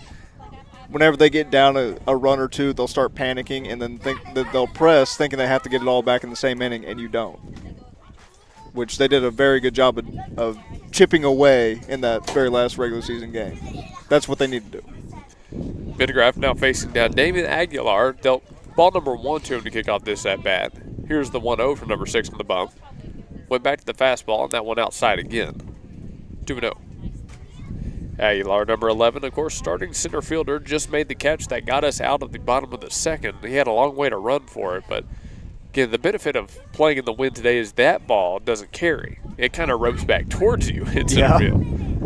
2-0 to Aguilar. That one finds the zone. 2 balls, 1 strike.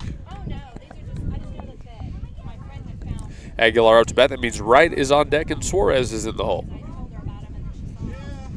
2-1. Pendergraft lifts and delivers. That's ball number 3, well high. Hitter's count here. I mean, this is where you want to be right now if you're number 11. You're looking for the right swing to kick off the offense. This is a auto take with caution. I would not even say auto take, but called strike at the letters. It's the best way I could think to put it at the moment. Surprised by that strike call, to be honest with you. Yeah, it looked a little high to me. Either way, 3-2. Here's the pitch, fastball up the zone again. That one's I can't even blame Aguilar for that one. He's essentially forced to swing at that because of the strike call right before. If that's that was a good swing, just couldn't catch up to it. If that's a ball, maybe even a foul ball, then he doesn't necessarily have to swing at that one. But because the ump called it, he's forced to swing at it, and he goes down with the K. Nothing now to Wright. Pendergraft comes set, no base runners on, 2 gone. First pitch dealt in there to Brody Wright is a strike. 0-1. Now, that was always one of the things I disliked most is like, hey, you could have a better eye than the ump sometimes. And, of course, you're the one that's going to pay for it.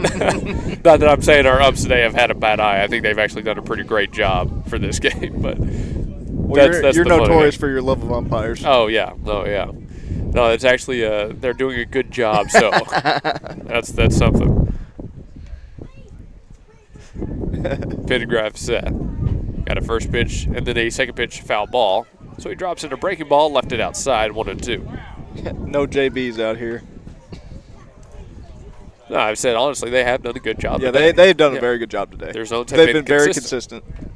1-2.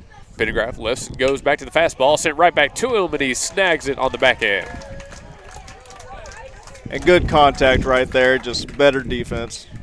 Wright retired. The Broncos go 1-2-3 in the top of the third. We head to the bottom half. Blanchard still leads 2-0.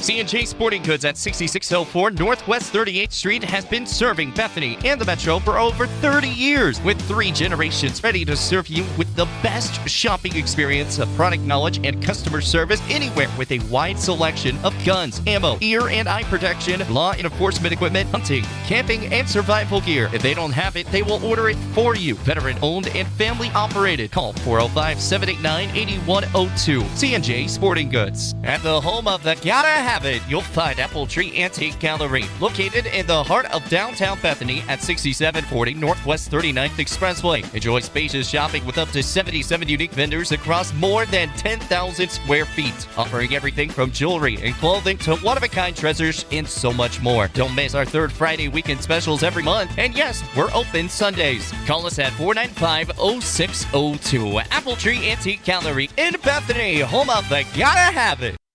When technology has you screaming at the office, call Simplify Tech Solutions at 405-981-1011. Located at 4221 North MacArthur Boulevard, Simplify Tech Solutions features IT management, business phone systems, manages Wi-Fi, and offers repair and support. Simplify your Wi-Fi before the emotional breakdown by calling Simplify Tech Solutions. Locally owned and operated at 405-981-1011. 405-981-1011. Simplify Tech Solutions. And we're back from the bottom of the third.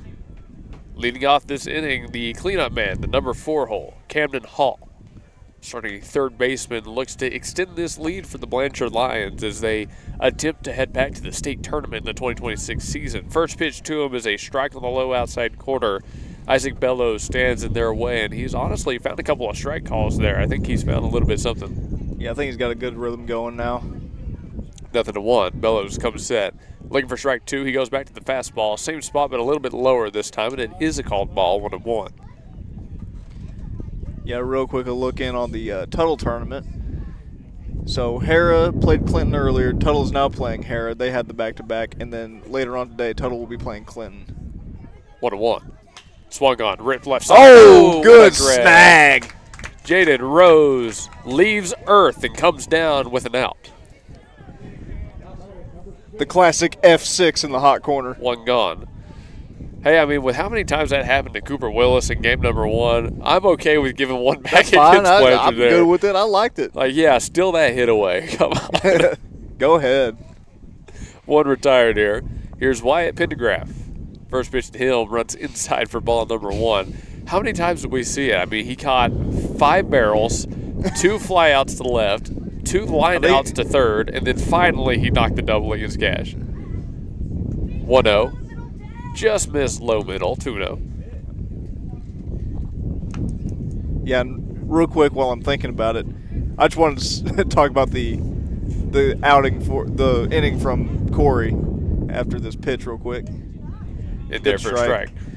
But so Corey went 6-3, walk, strikeout, walk, strikeout, walk, 4-3, 6-3, and then a walk. 2-1 swung on, tipped back in the mid, 2-2. He was throwing it good out there. It's just those free ones got him. That's usually what it is. I mean, Blanchard is hitless. Yeah. 2-2.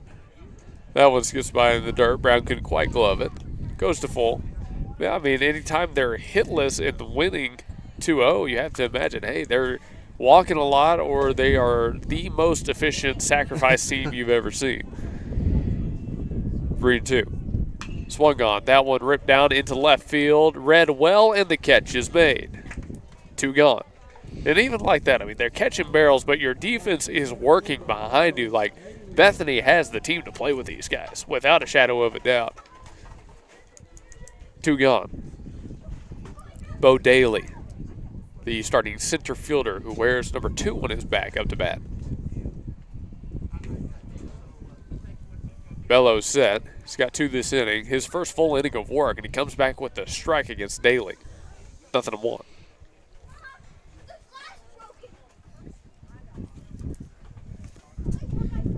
Yeah. All they got to do is get one more out, and that one's going to be a pop bunt. Push bunt. Bellows has to take it, puts an off-balance throw, and a 2-out bunt single. Well, there goes the no-hitter. Yeah. Yeah. I don't really care for the throw there because that could get out to the outfield, and last time that got a runner all the way to third. So I would rather him just take that and be like, all right, I'll take my medicine right here. We're not even going to try that throw. He was already beat. I do understand what you mean by that. I get his thought process, but he probably just needs to hold on to that one. Bells with the move over to first. Runner got back in time. I mean, you know, if it's late in the game and you've got the no-hitter going and a team like bunts to break it up, you know, that's one thing. But right there, I can't really complain about it. Put a base runner on there. He just took off like they're trying to get run number 3 here. Goes sliding in safely. Daly has the stolen bag. It's a ball at the plate, by the way, 1-0.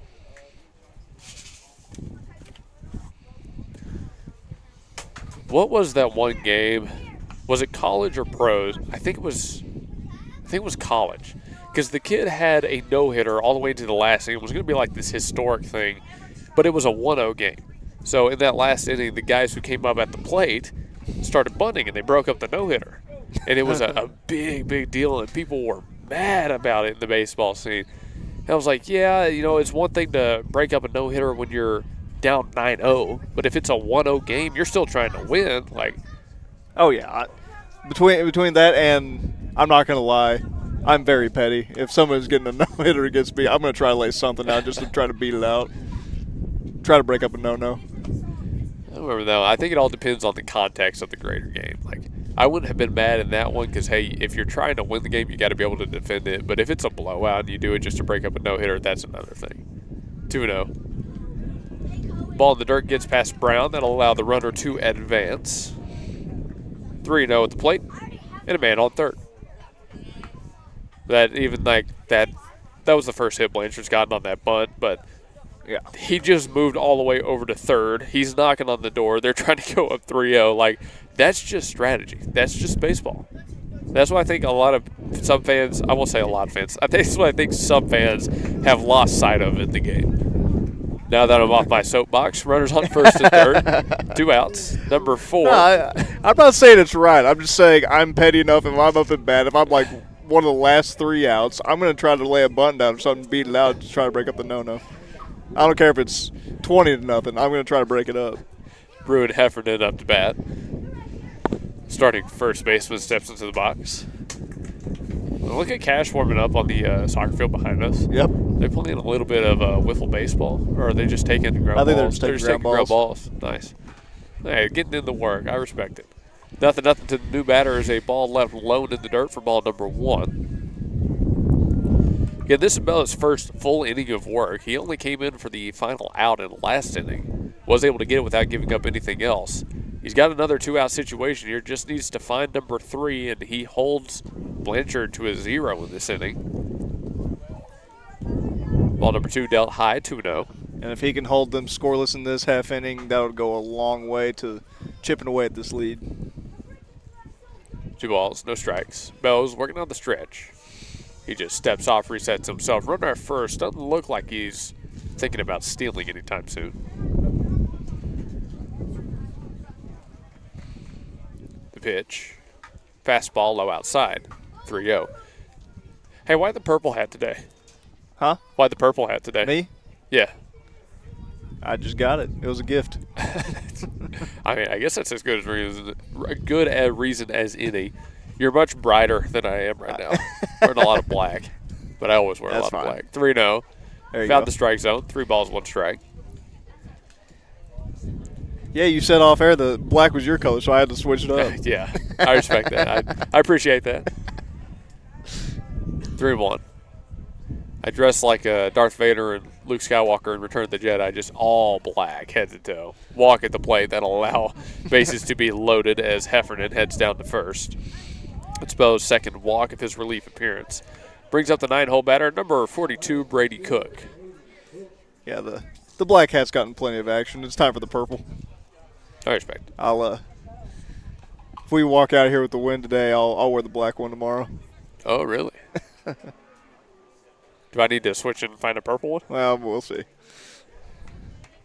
First pitch to Cook, in there for a strike. Cross on the low part of the zone, 0-1. Well, if they win this one, I might have to wear it because I'm not superstitious. I'm just kind of stitious. Yeah. So I might have to wear it again. That's what I was thinking. Might have to wear it again if they do win. 0-1. Swung on, hard-hit ground ball. Rose can't body it up. This goes all the way down to the corner. 1 run's going to cross as the throw comes in from left. It's an RBI single for the 9-hole batter, Brady Cook.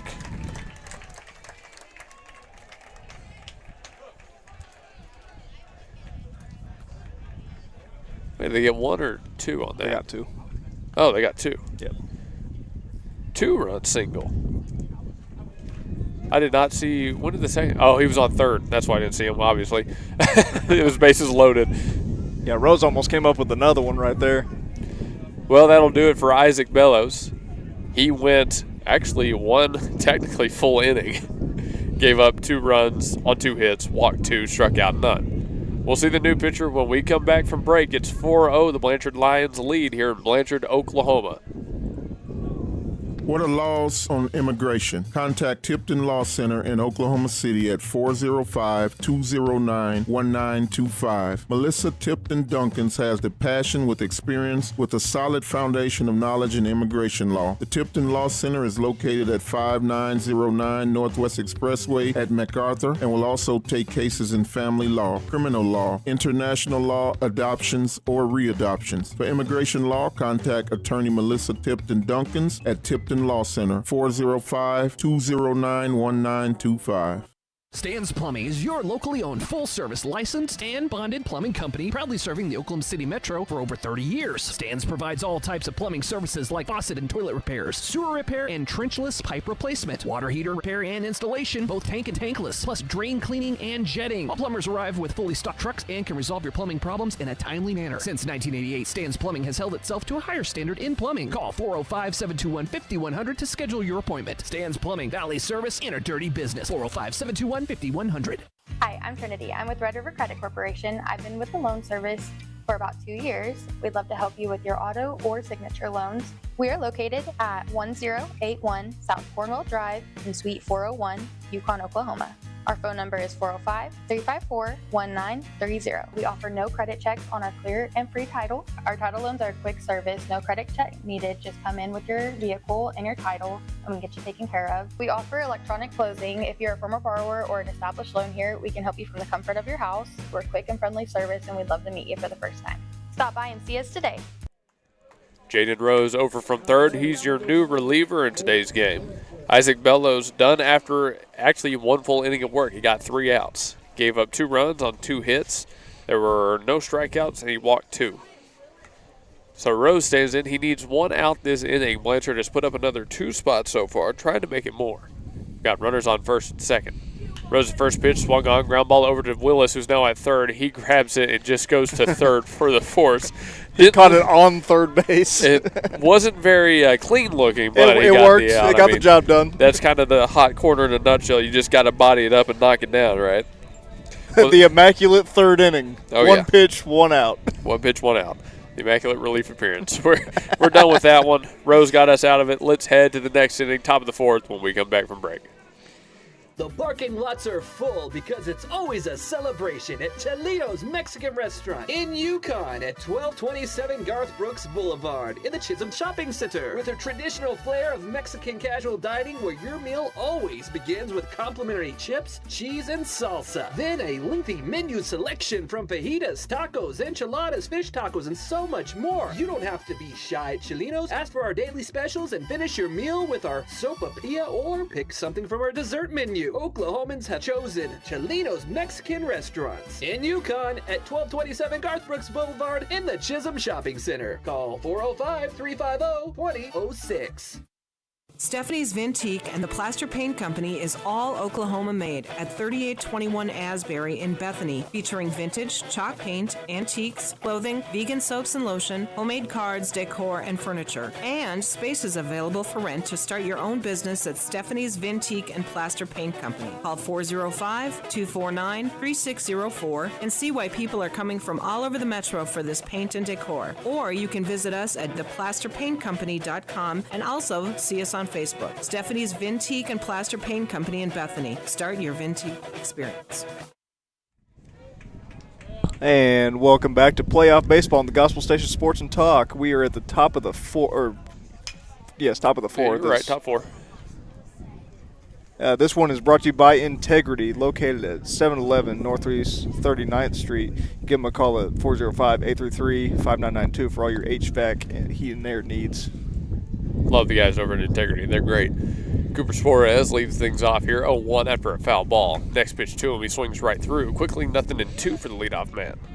So far today's game, Blake, 1-2-3 in the first, 1-2-3 in the second, 1-2-3 in the third. How did they break up that pattern? Start getting on the base pass. This guy, Pendleton, has just been dealing, so gotta start swinging the bat. 0-2 breaking ball, full Suarez, he goes around, but it bounces away from the catcher. It's picked up and thrown to first, and he gets Suarez by a step, maybe a step and a half. Drop third strike, he's retired at first, 1 out. Number 23, now your third baseman, Cooper Willis, up to bat. With Rose taking the bump in relief, he's been moved over to the hot corner while Connor Sitness, I believe, headed over to first, right? If I remember right. Willis has struck out once today, but he made it a long at bat. Let's see if he can win one here. Jumps on the first pitch, breaking ball. Pendergraft's offering into center field, and that one is caught for out number 2. F8.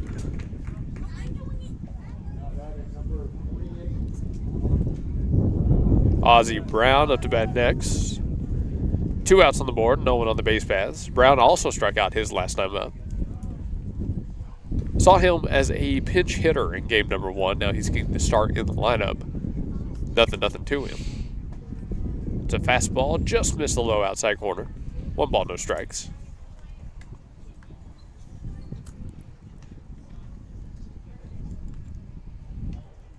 Pendergraph set. He'll deal again. Fastball, this time up with the hands, 2-0.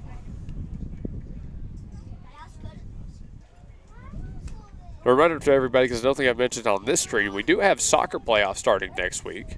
Our Bethany men's and women's soccer teams, as ball number 3 nearly hits Brown, I thought it did for half a second. It was close. They will kick off right before, if I'm not mistaken, is it right on the 6th? Let me look this up real quick. I think it's the 6th. Begins on the 5th. Tuesday the 5th. That's when soccer starts the first round of their playoffs, and that is ball 4. Brown will draw the walk. And that's a good start. Get a guy on base. That way you can start building some momentum off the bat of the big lefty. They're going to have a runner go out there. It's going to be number 1, Malachi Othen.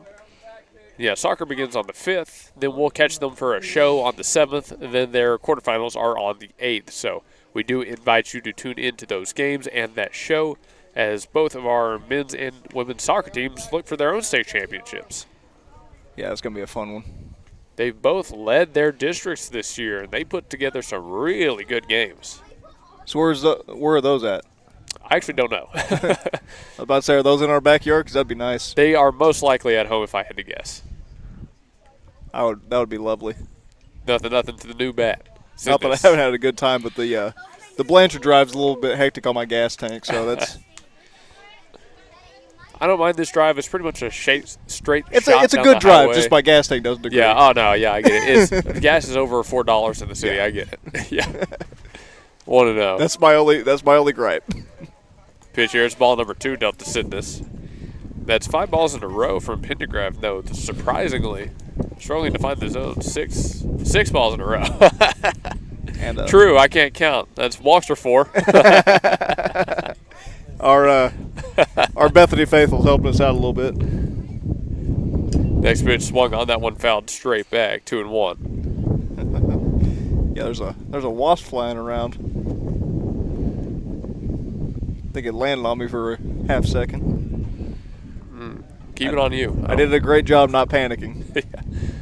2-1. Pendergraph comes set. Runner on first. 2 outs.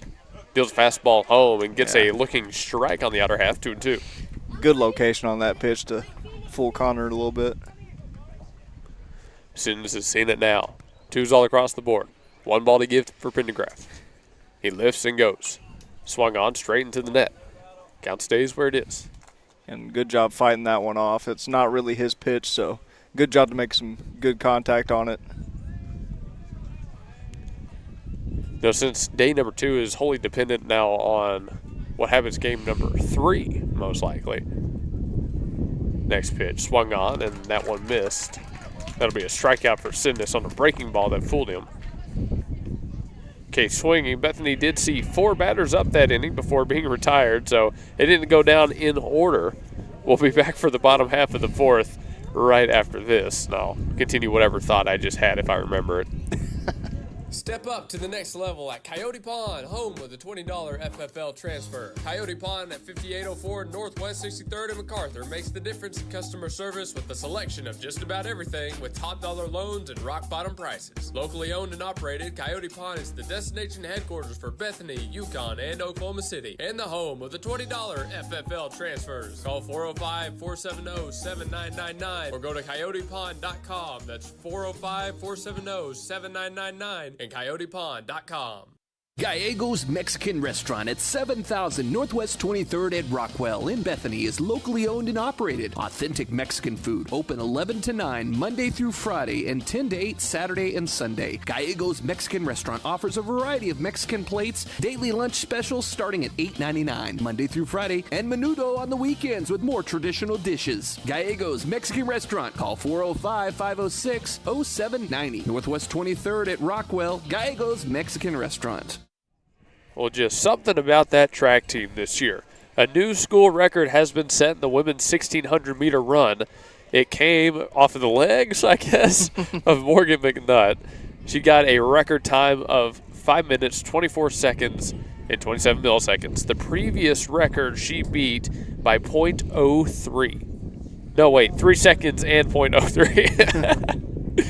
It was a 5:27.30, obviously beat by McNutt's 5:24.27. That record had held since 2021. Something in that Bethany water, I guess. I don't know. Something they've got some of the literal quickest runners I think I have ever seen or heard of. And that is saying something because I watch the Olympics. But Bethany has something special going on. It's still pretty cool to see. I mean, that track show we did with them was a good time. Yeah, it was a good time out there. All right, well, here we go. Back in the action this inning. It's number 15, Kason Garcia, to lead things off in the bottom of 4. 1-0-2, and there's a strike dealt off the arm of Rose, 1-1. Now it's Rose's turn to work through his first full inning. Got one out in the bottom of 3. Now needs to go the distance in the bottom of 4. 1-1. Rose lines and delivers. Gets a ground ball. This one hit out to short, and it's past the glove of Suarez. Couldn't quite get there in time. A leadoff single for Garcia. Quick look to the NBA playoffs. We got Magic Pistons tipping off at 6 p.m. tonight. And then that's going to be followed shortly by Raptors Cavs at 6:30, and Rockets Lakers is going to be the nightcap at 9 o'clock. So the battle to see who's going to lose to the Thunder at 9 o'clock. Probably the Lakers. Probably the Lakers. Houston doesn't have KD anymore. That was like their one thing. Yeah, and I don't want to cop it out, but I did make that pick before I knew KD was down, so I feel like I should get like part credit. Compensation points. I don't think so. I'm not trying to ask for those. I'm just saying I should get partial credit. The terms of the picks change before right. the playoffs actually kicked off, and I already made my picks, and I'm going down with the ship. nothing dealt high. My true picks start next round. True. Number 18, Reston Vickery up to bat. He showed bunt on that one before pulling it back. 1-0. Rosigan just gave up his first hit. Only 3 hits on the day for the Blanchard Lions, 2 off of Bellows, 1 off of Rose. They didn't hit any off of Widener, the starter for the Broncos. 1-0. Another shown bunt, another one pulled back. Will is charging on all of these, 2-0.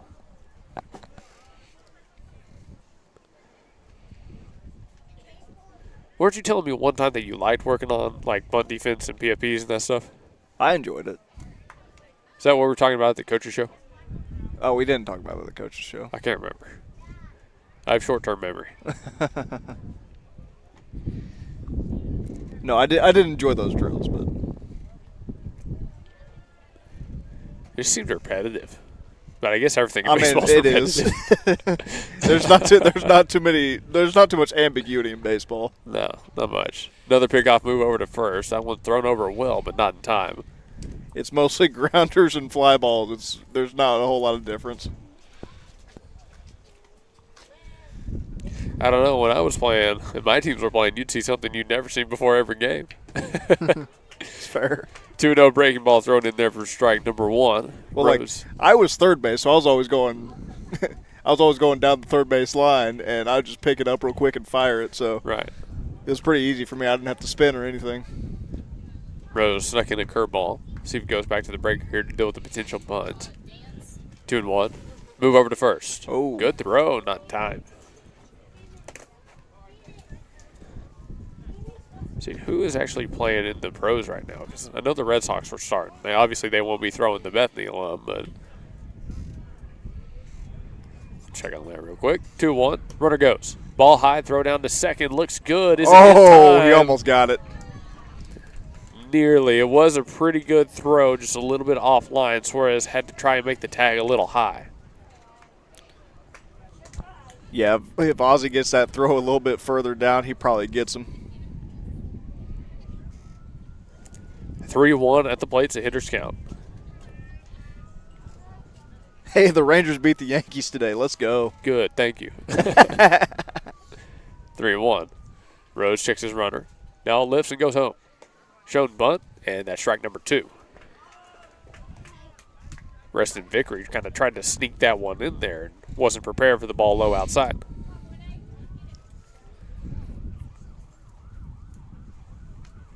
Full count, 3-2. No outs on the board, 1 runner on second. Rose set. Checks once, now twice. Big lead over at second. It's an outside move, throws it over. Good communication, but not in time. See, they've tried a couple of pickoffs, but they really haven't tried to get them, if you know what I mean. They haven't made that, like, real good move yet. Most of them haven't. 3-2. Rose set once again. Checks twice, now a third time. Lifts, and he'll go home. The pitch outside for a ball. Brown's able to glove it, but that's the first walk for Rose. Runners now on first and second. Real quick, tomorrow Oklahoma will be playing Texas A&M OU, 46-6 on the season. Of course, we haven't really been able to watch here in Oklahoma because of whatever the ESPN package is, but yeah, hey, we were talking with Mike. Shout out Mike Gandon, our usual board operator. Yeah. We were talking with him about all the different packages. I was like, do you think streaming like this will ever really die? Unfortunately, it Probably seems not. like the answer was no. At this point, I kind of wish we could go back to cable, honestly. I mean, we've essentially, with the prices and everything, we've essentially circled right around back to cable, so. I could watch the end of the Thunder series for the first time because I didn't have Peacock or whatever. Yeah, I tried to get the free trial, but it wouldn't let me log on to the. They knew that they knew the workarounds. They blocked you. They're like, no, you got to subscribe to the premium package. It's like, dude, I don't want the premium package. The premium package, yeah. I just want to watch the Thunder game. Streaming services, man. 2-0. There should be a way to where you can just like pay a few bucks and watch the game. Well, I mean, there are ways to watch the game. Oh, we're not going to talk about those ways on the gospel station. 2-0. I'm fully aware of what they are. But here's a bunt attempt. Willis charges, gloves it, throws on the run. Got it. Not going to be in time. Bunt single there. That's hit number 2 given up by Rose, and bases are loaded. Here's number 6, Wyatt Pendergraft, the starting pitcher for the Blanchard Lions. Yeah, and Hall there did a little somersault after he was kind of tripped up by the bag trying to leg that out. Hate when that happens. All right, so base is juiced. No outs on the board. The lift and the pitch. Fouled off, out of play. 0-1. Pendergraft has had a great start on the bump for the Blanchard Lions, and if they do move on out of regionals, go to supers, they're going to be the team to beat. It's like in 4A, you're looking at them, Tuttle. I heard Chickasha is pretty good. I think Verdigris is pretty good. Those are like some of the teams to beat. Obviously, Sulphur out of our district. Backside single all the way into the gap. That's going to score 1. That's going to score 2. Trail runner heading to third. He's held up there. A 2 RBI single for Pendergraft. Runs number 5 and 6 for the Blanchard Lions. Number 2, Bo Daly up to bat following the 2 RBI base hit.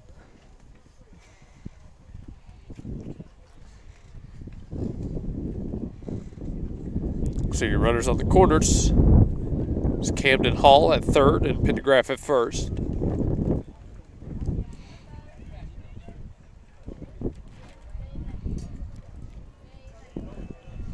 Rose set. Gives a look over to first. Keeps him close. All this with no outs on the board, by the way. That kind of reminded me of like my first couple years of Little League. It was always get on base and then steal second and third. Nothing. Pitch home. It's another bunt attempt. This one goes left side. And here's that small ball we talked about earlier. That one does go foul, so it's 0-1.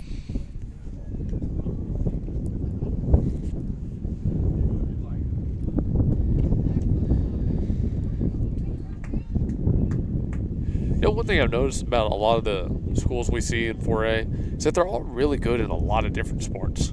They all are. Bethany's really good in a lot of different sports. Blanchard is really good in a lot of different sports. Tuttle's really good in a lot of different sports. Move over to first, not time.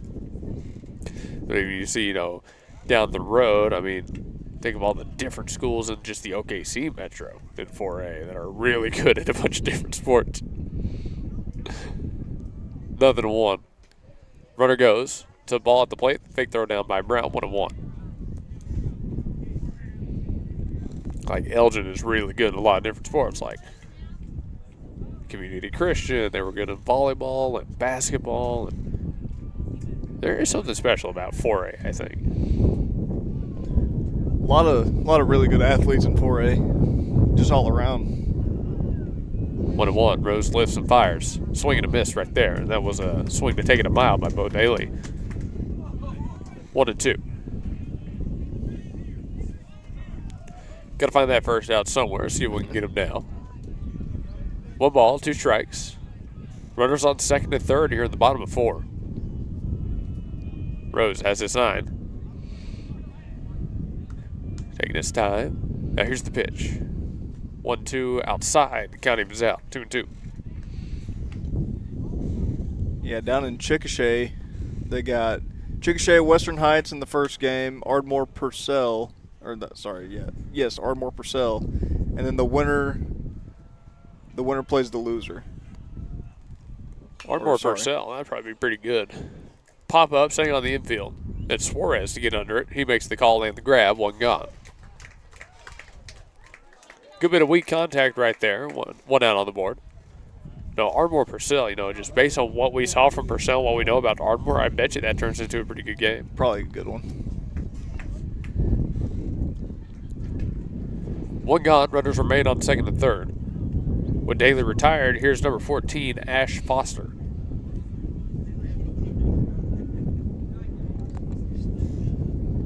Rose has been taking his time throughout his relief appearance. Every time we see him, he's never in really a rush. It's one of his strengths that he never gets sped up. Nothing. Tried to be stuck by Brown, and he was going to run across. And Camden Hall was kind of moving on that one. Run number 7. Yeah, there was no hesitation by Camden Hall on that. It's ball 1 dealt at the plate. You got the speed, though. 1 out, 7-0 game, runner at third. 1-0 count the plate.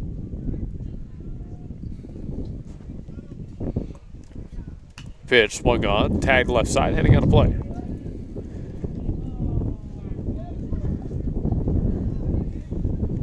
Number 6 or 7 on the soccer field. We stopped keeping track, now I forgot. I knew that was going to happen. I think it's 6. 1-1 count the plate. Foster stands in. Right on left matchup. 14 versus 14. The pitch is outside for ball number 2. Go back and look at these two teams' records last year. Blanchard ended up 24-9. They were 14-0. Bethany baseball 29-6. Blanchard, one of their few losses towards the end of the season. I mean, they went on a streak last year where from April 15th all the way to May 16th, just over a month, Bethany didn't lose last year. That's the kind of team they had. That's the kind of team Blanchard was to be able to knock them off. 3-1. Now, the best part, there's ball number 4.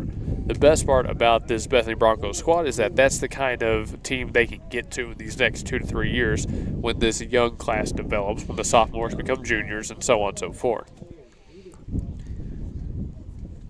And that's the thing. They're a really good team. They just haven't really rounded into shape yet, rounded into form rather, and they've got a bunch of really good guys. I mean, you got McLaren coming back.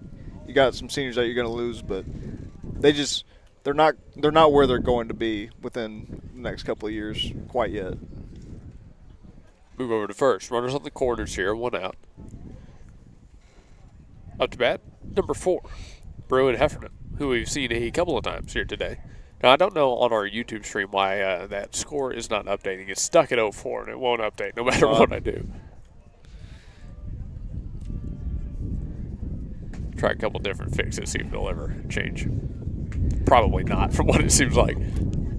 Ball one, Delta Heffernan. He's listed on the lineup card as the first baseman / DH. Kind of does double duty in that one.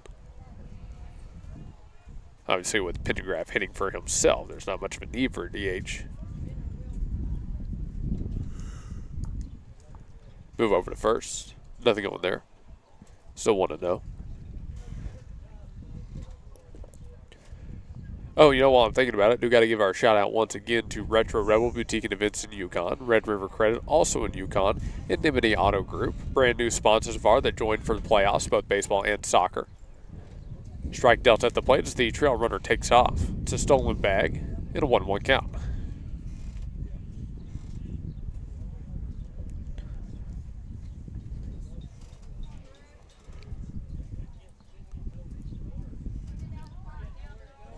Yeah, we very much look forward to the soccer playoffs coming up as well, and we'll try to get some more baseball from all the different schools we follow. 1-1, breaking ball in there for strike number 2. I know you'd be okay with going and catching some more Yukon games. I wouldn't mind. They've got a pretty good team. I think they just edged out Mustang for top of that division. That 6A. wouldn't surprise me. 1-2. Rosette deals. Went to the curveball, ripped down the third base line, and it's through to the outfield. One run to get across. Trail runner coming home as well. It'll be a 2 RBI single for Bruin Heffernan. The lead now 9 for the Blanchard Lions.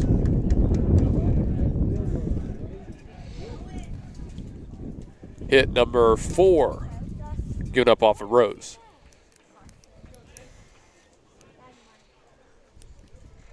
Has now been a 5-run bottom of the 4th. And Blanchard, they found the big inning, right? Yeah, and I was trying to look it up earlier, but it looks like there's not a whole lot of information on the stats behind the Blanchard team. But I was trying to look up earlier because everybody's running once they get on the base paths. I was trying to see who has the lead as far as stolen bags, but I couldn't find it anywhere. Yeah. You'd be very lucky to find accurate numbers on that. Unfortunately for Oklahoma Athletics, 1-1. I know some places put it on Max Preps and stuff like that, but I was trying to see if I could find it just because everybody's running. I wanted to see who had the lead. Couldn't find anything. Nope. The best way you'll ever get it is to ask the actual coach themselves for the stats. Oh, yeah. We don't have access to them right now. I'm just curious, though. If you don't get it anywhere else, it's probably not going to be accurate if we're just being honest about Oklahoma Athletics. It's the same problem we ran into in football, same problem we ran into in basketball. It wasn't that big a deal. I was just curious. 1-1. I ain't that worried about it. I was just seeing if I could find anything.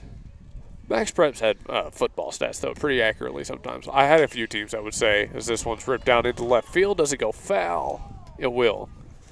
I had a few teams in football say, the Max Preps is up to date. We actually use it, which, you ask coaches a lot, the coaching football especially. So the ones that actually keep up with the stats, the Max Preps and all that, so much respect to them.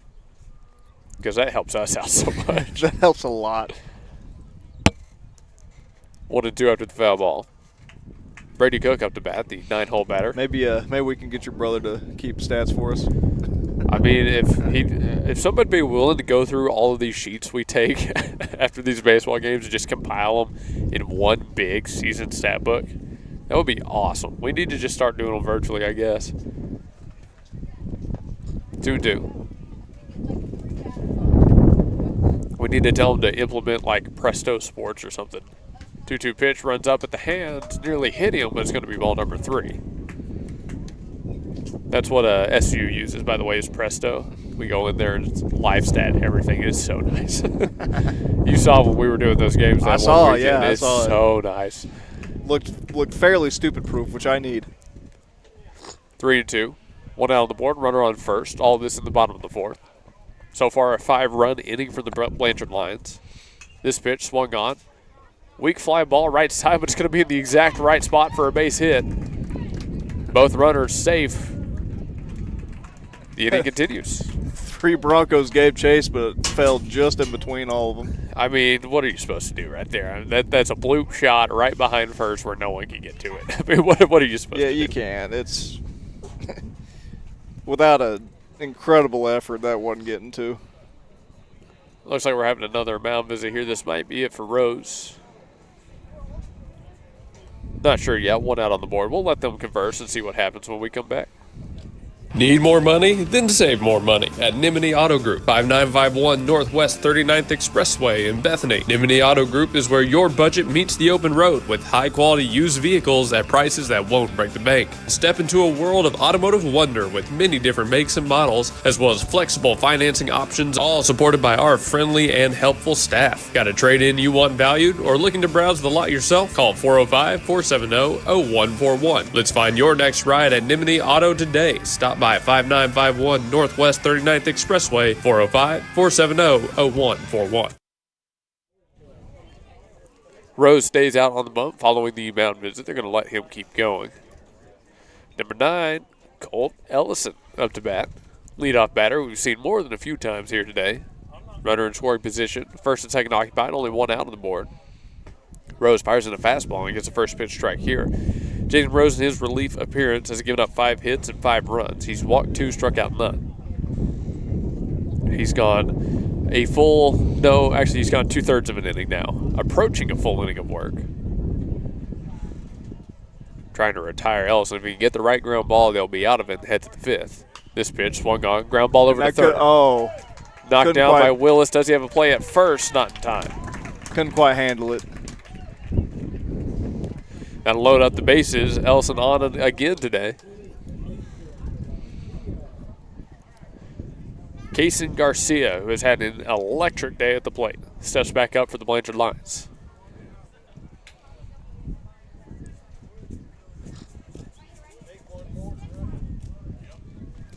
Bases are loaded. Less than 2 outs. Blanchard Lions up 9-0, approaching run rule.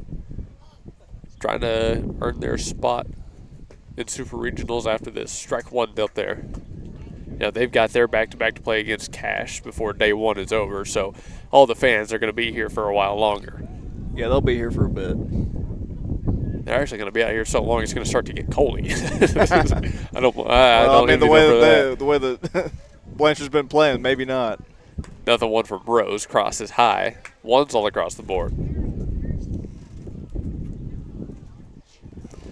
I'll go home and I will keep an eye on what happens in the game, just because I'll be interested about it. Cash if they hang around, they could pull off the upset. They could. 1-1. Rose checks, goes home. His pitch just slow outside for ball number 2.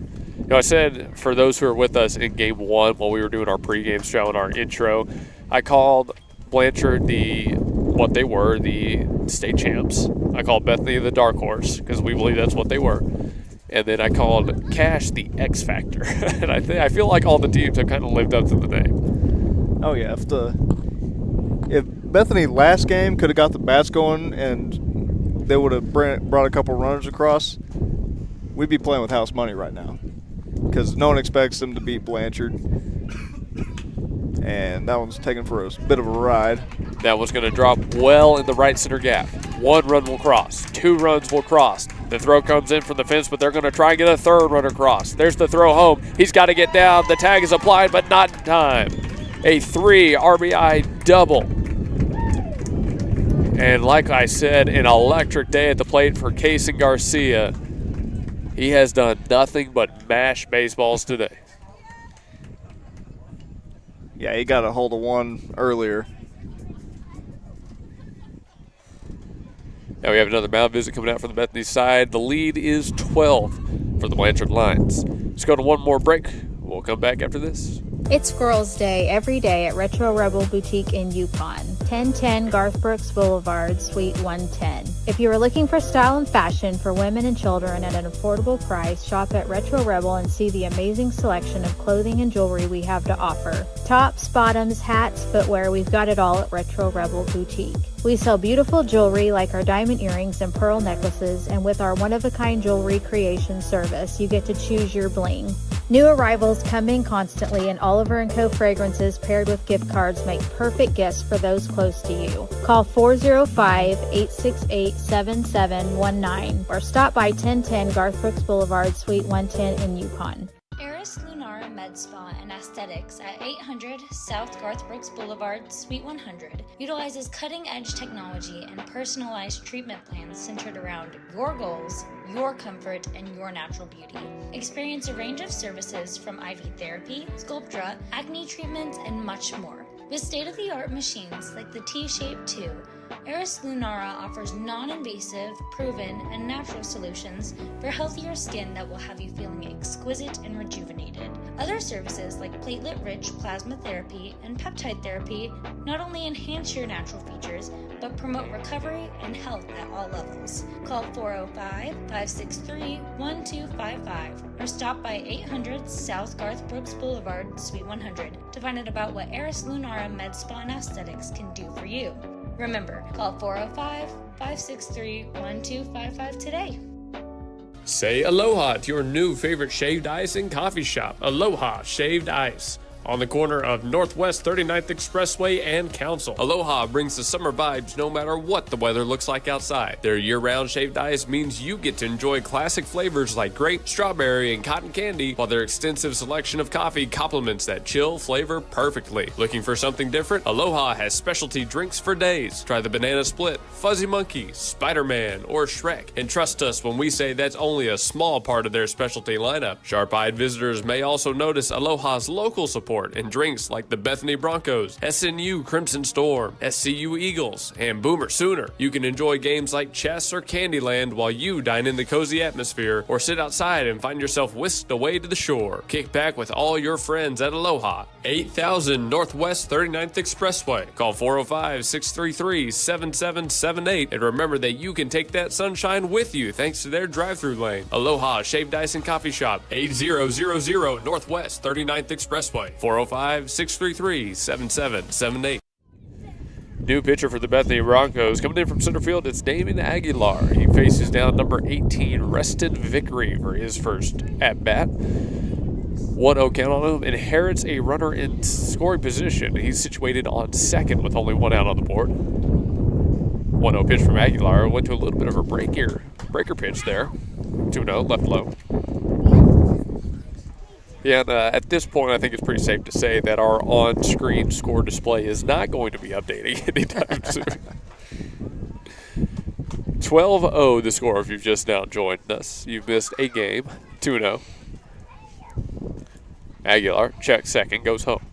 Skips that one by in the dirt. Runner doesn't advance. 3 balls, no strikes.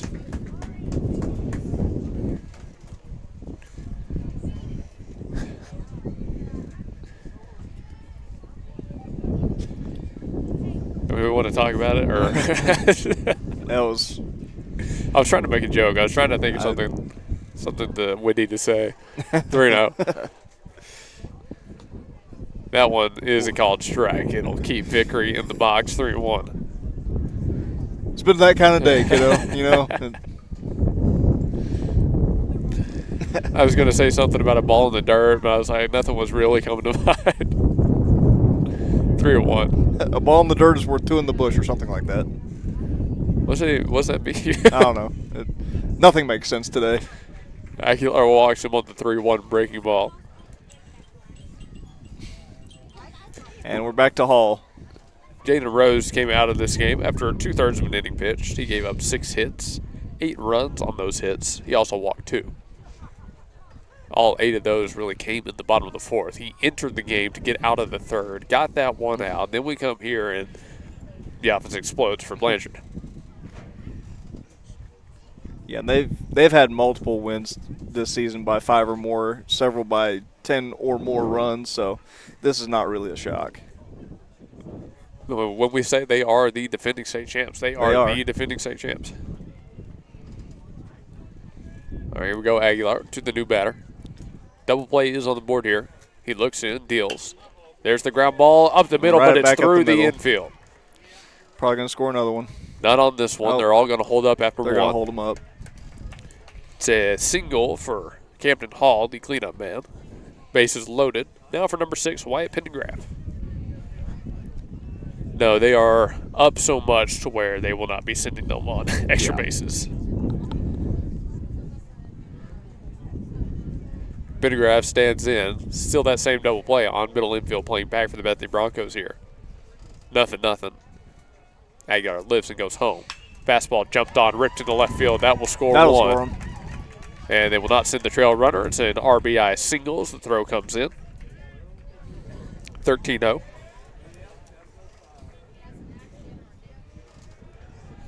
Up next, number 2, Bo Daly.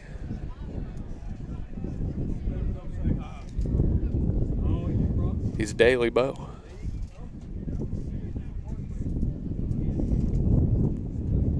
Base is still loaded here for number 2, by the way. 13-0 now.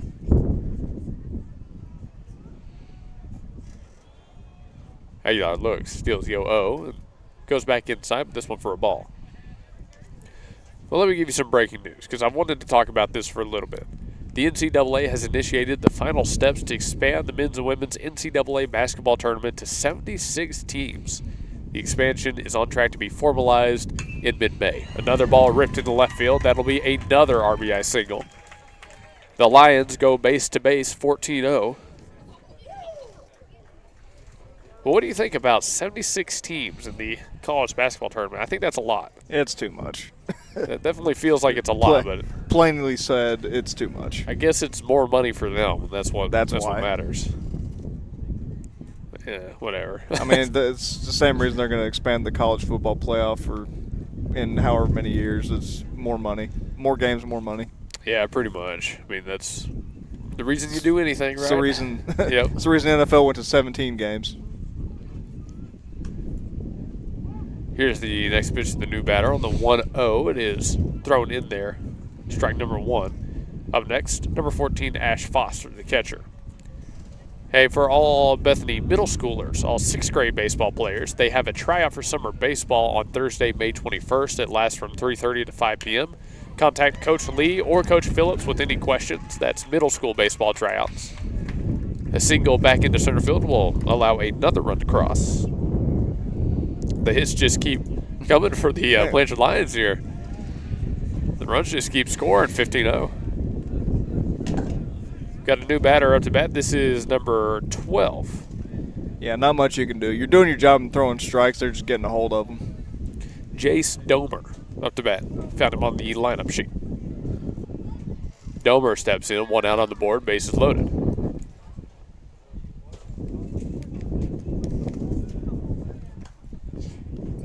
Domer bats in place of Bruin Heffernan, who, like many of the Lions, has had a good day today. Just looking to get some new guys extra at-bats. 1-0 dealt up to Domer. Yeah, you got this game pretty much locked up, so might as well give some other guys the opportunity.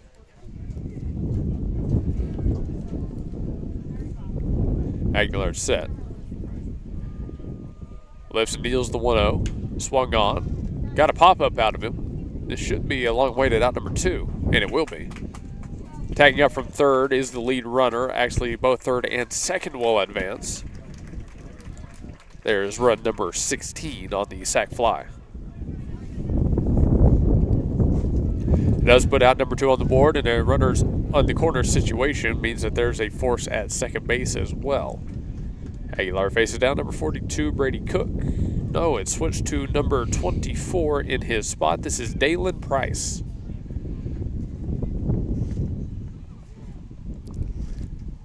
Price trying to extend the inning for the Blanchard Lions.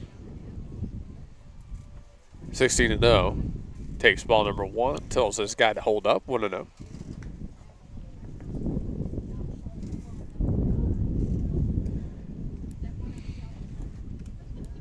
What day is today?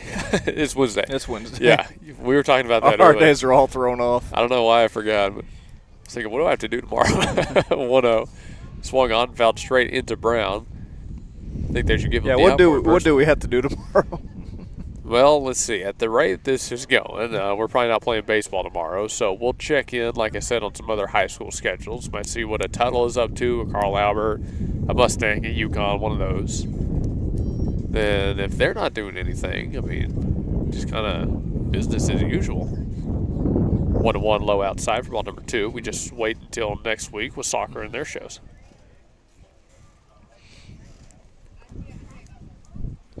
And soccer starts on Cinco de Mayo. Fitting. And Cinco de Mayo's on Taco Tuesday. Doubly fitting. Yeah. So we're going to have to get tacos. I'm okay with that. That's fine with me. Like, don't have to tell me twice. Go see if Jermaine's up in Bueno. See if Bueno's good for it. I'm down. I'm sure they've got some sort of Taco Tuesday deal going on. Got to. 2s all across the board. Aguilar set, deals the 2-2. This pitch lined into right field. Does it stay fair? It does not. Oh, he's called it foul. It looked like it stayed just inside the line. Price was able to get the barrel around, but he sends it into foul territory. It'll stay 2-2 for number 24. My brother starts working with us on the 4th, so right before that first day of soccer. So I assume he's going to be at the studio learning how to run the board if we're out there doing the game. Yeah, and if it's in the backyard, I'll see if we can get Chris. That's 7. 7. The 7th foul ball hit onto the soccer field. Yeah, you should. I'm sure he'd love to do a playoff. I'm sure he'll love to do playoffs, especially if we can go deep. Oh yeah. If we can get him on a state playoff game, that'd be a one-of-a-kind experience. 2-2. Pitch is dealt. Ball number 3. I should be talking to him tonight, so. Yeah, tell him we're happy to have him on. We always love his soccer knowledge. Although I think you and I did pretty good the last time we were out there. We did all right. It's a lot of talking for like 5 hours straight, but nothing beats the former players, though. No, that is true. He has a level of knowledge about the sport that we just do not have. The 3-2 skied in the air deep to center field. It's an awkward read. The wind had a lot to do with that one, and that one will drop. More runs will cross here. Okay. I thought he was shaking up a little bit. No, that was kind of how to describe that? I mean, I've done that before. He turned the wrong way, kind of lost sight of the baseball, had to not only flip the hips, he had to turn the head, took his eyes away from it. He thought that ball was going a lot deeper than it did, so 2 runs will cross on the hit. Yeah, we've all been there. Wind takes it somewhere else than you were anticipating it going. 18-0. And a wild pitch will allow the trail runner to head over to second. Out to bat, it is number 9, Colt Ellison. And I think Chris's schedule should be freed up. So he's pretty much well moved into his new place. Well, then to everybody watching, tune in to soccer next week. Flare shot, right side. This should do it. There it is. Catch is made in foul ground. Willis there to put it away, but a big 14 run. A big inning indeed. 18-0. Yeah, that got out of hand quick. Yeah, Bethany's going to swing it one more time, then we're probably getting out of here. Yeah. We'll see you in a few. You don't have to look very far to find a dependable roofing contractor because Myers Roofing is committed to quality roofing systems, excellent customer service, and is all local right here in Bethany. Myers Roofing is licensed, insured, and all work is guaranteed. You can rely on Myers Roofing to take care of your next roofing project, and once you do, you'll understand why our customers keep coming back. Residential roofing, commercial roofing, specialty, tile, maintenance, and repair. Myers Roofing does it all. Call 405-787-7433. That's 405-787-7433. We kind of want to show off our trailer today. We offer a lot of services all around the metro. We go within 130 miles. Recently did a house that was 70 to 80 feet. We did it in 2 days, no trouble shooting it. We were in and out, make sure the customer was really happy with the work. With liner, it's trenchless, it's headacheless. Any old cast iron, any orange bird, any clay pipe that's pre-existing inside or outside, we can go in and completely reline the inside of that pipe. It turns it all into one solid pipe. You never have to worry about root intrusions. You never have to worry about settling or bellying. Overall, it's a really good product. Everything comes guaranteed. We do make it as trenchless and as headacheless as possible for you guys. Thank you. top of the 5th inning here in Blanchard, Oklahoma. By the way, thanks again to our 4th inning sponsor, Integrity. It had been a while since we mentioned them with that long inning, but our 5th inning sponsor is Blake Nightingale State Farm. You know them, you love them. 7304 Northwest Expressway, back in the city.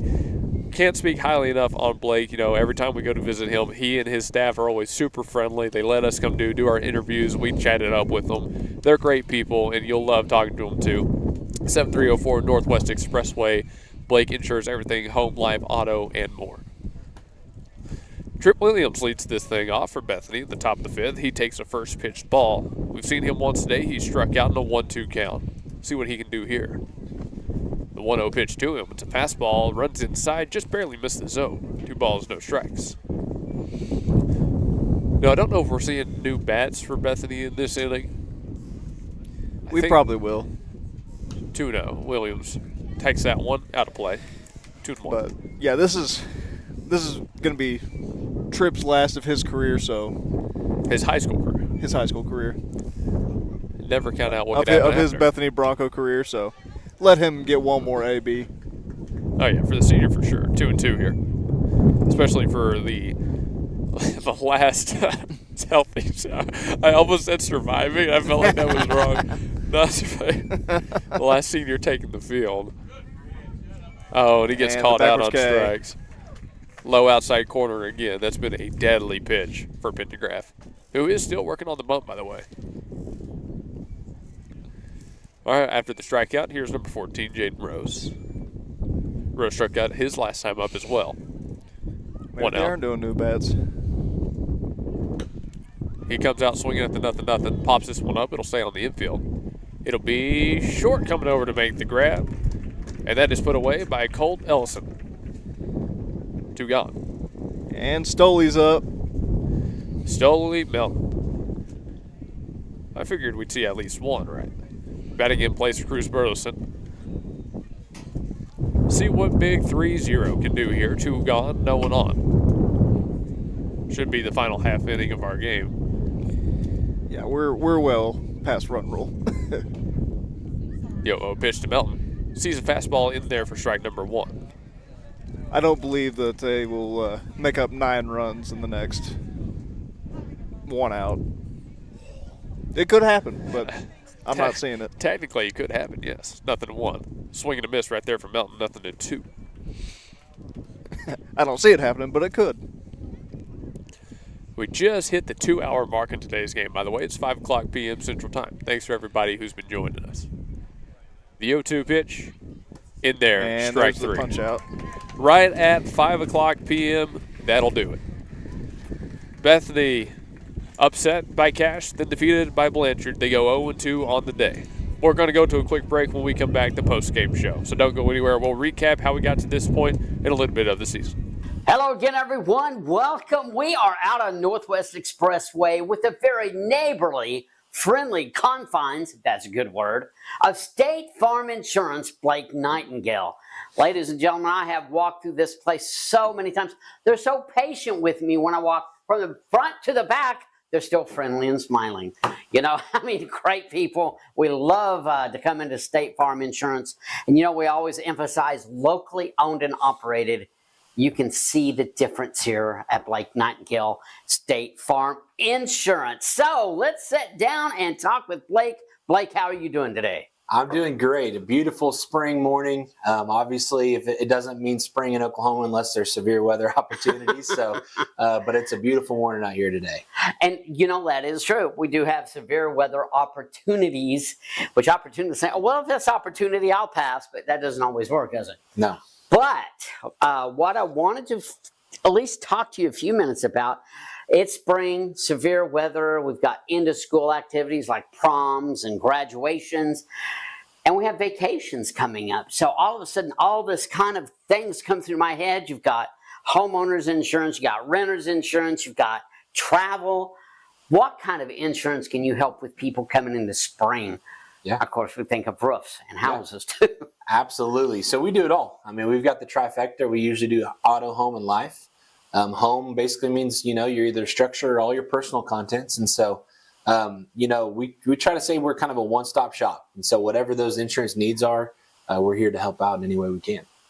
Well, you know, with the storms coming up, and we do anticipate them. We may never have a storm, but we're anticipating them coming. What kind of preparation, and we've talked about it before, how do people get ready to make sure their roof's okay before the storms hit, make sure there's different things around their house? Because property insurance is pretty important. Yeah. I like to call this time no surprise time, right? This time of year, we don't want surprises. And so what I mean by surprises is when claims happen, you don't want to realize you weren't insured properly or you didn't have your stuff covered. And so typically I tell people, hey, if you own home insurance or renter's insurance, take a video of your contents, take a video of every room. Heaven forbid, obviously we don't think a tornado is ever going to hit you, but if in the case that it does, those are devastating moments. And so you want to be prepared for them, especially with all the events and things going on and how you carry stuff to different locations and do stuff. This is the perfect time just to review your coverage, and we just want to make sure, we call this the no surprise. You don't want to have surprises when it comes to the spring and your claims. So, well, you know, that also applies to businesses that are out there. Sometimes if you're going, nothing major happens, and boom, a storm happens, a catastrophe happens. Business insurance is pretty important too. Yeah, we specialize in business insurance. We've done a lot more this year than we ever have. People are finding more value having a local agent to talk about that stuff. And I'll tell you this, you know, when we talk about surprises, we're not just talking about contents, we're talking about liability surprises. And so as a business owner, unfortunately, you open yourself up to a lot of liability concerns.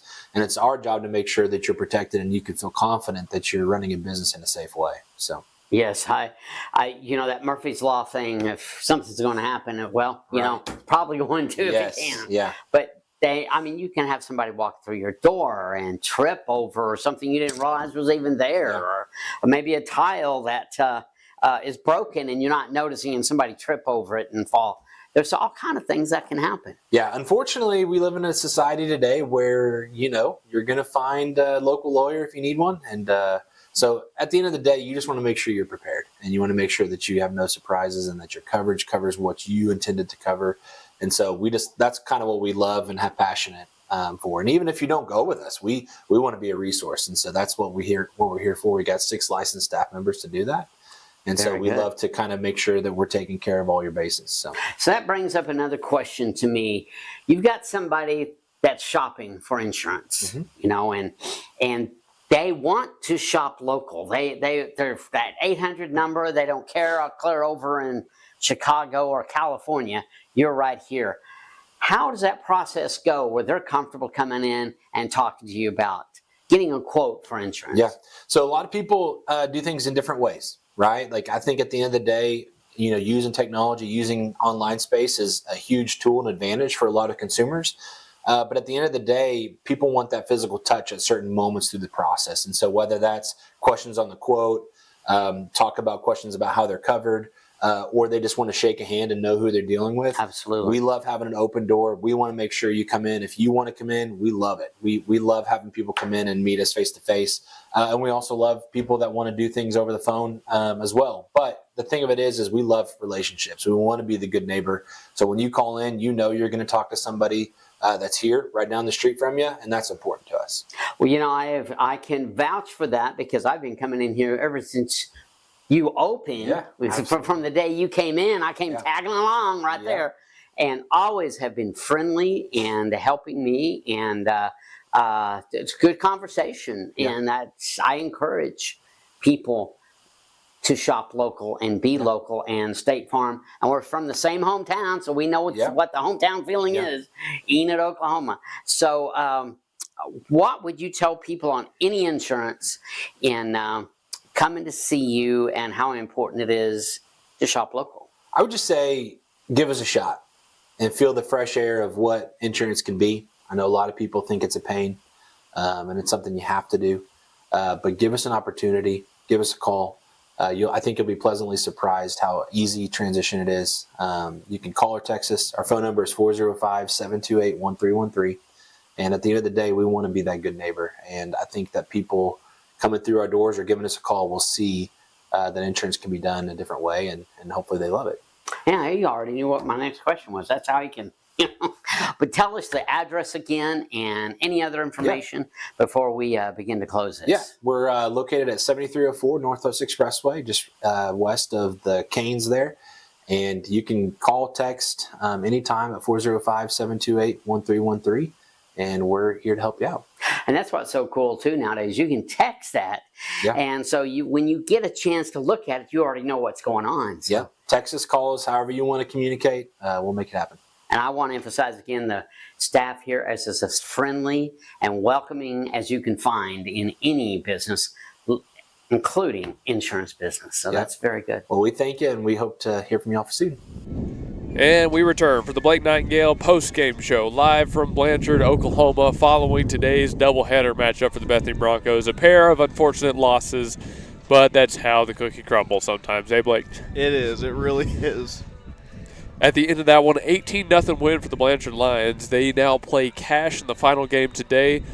It decides if we come back tomorrow, really. I mean, I will say that. It decides who comes back tomorrow. So if Cash wins, both of them – wait a second. Cash beat us. If they win, they have 2. Blanchard beat us. So if they win, they have 2. So no one comes back tomorrow no matter what, right? I don't know how the whole rules work. Blanchard wouldn't have to play a game 2 even if they lost, even though they're the home team, right? Yeah. It's just all the same. So basically, someone is leaving here today going on to Supers. Either way, we don't know. Someone is leaving here today and going on to Supers based on this next game. That's what we know. So I'll keep an eye on it, and I'll update the people, as we go. Unless they do it kind of like Bethany would have to win twice against Cash to do something. That's the only thing I can think of, but I'm pretty sure it would have been like – you know what? Yeah, because I know that's how it works, like at other levels, but we'd have to look it up. Well, we do it a strange way. That's kind of the thing about Oklahoma playoffs. That it is kind of strange the way we do it. So okay, I'm pulling it up here.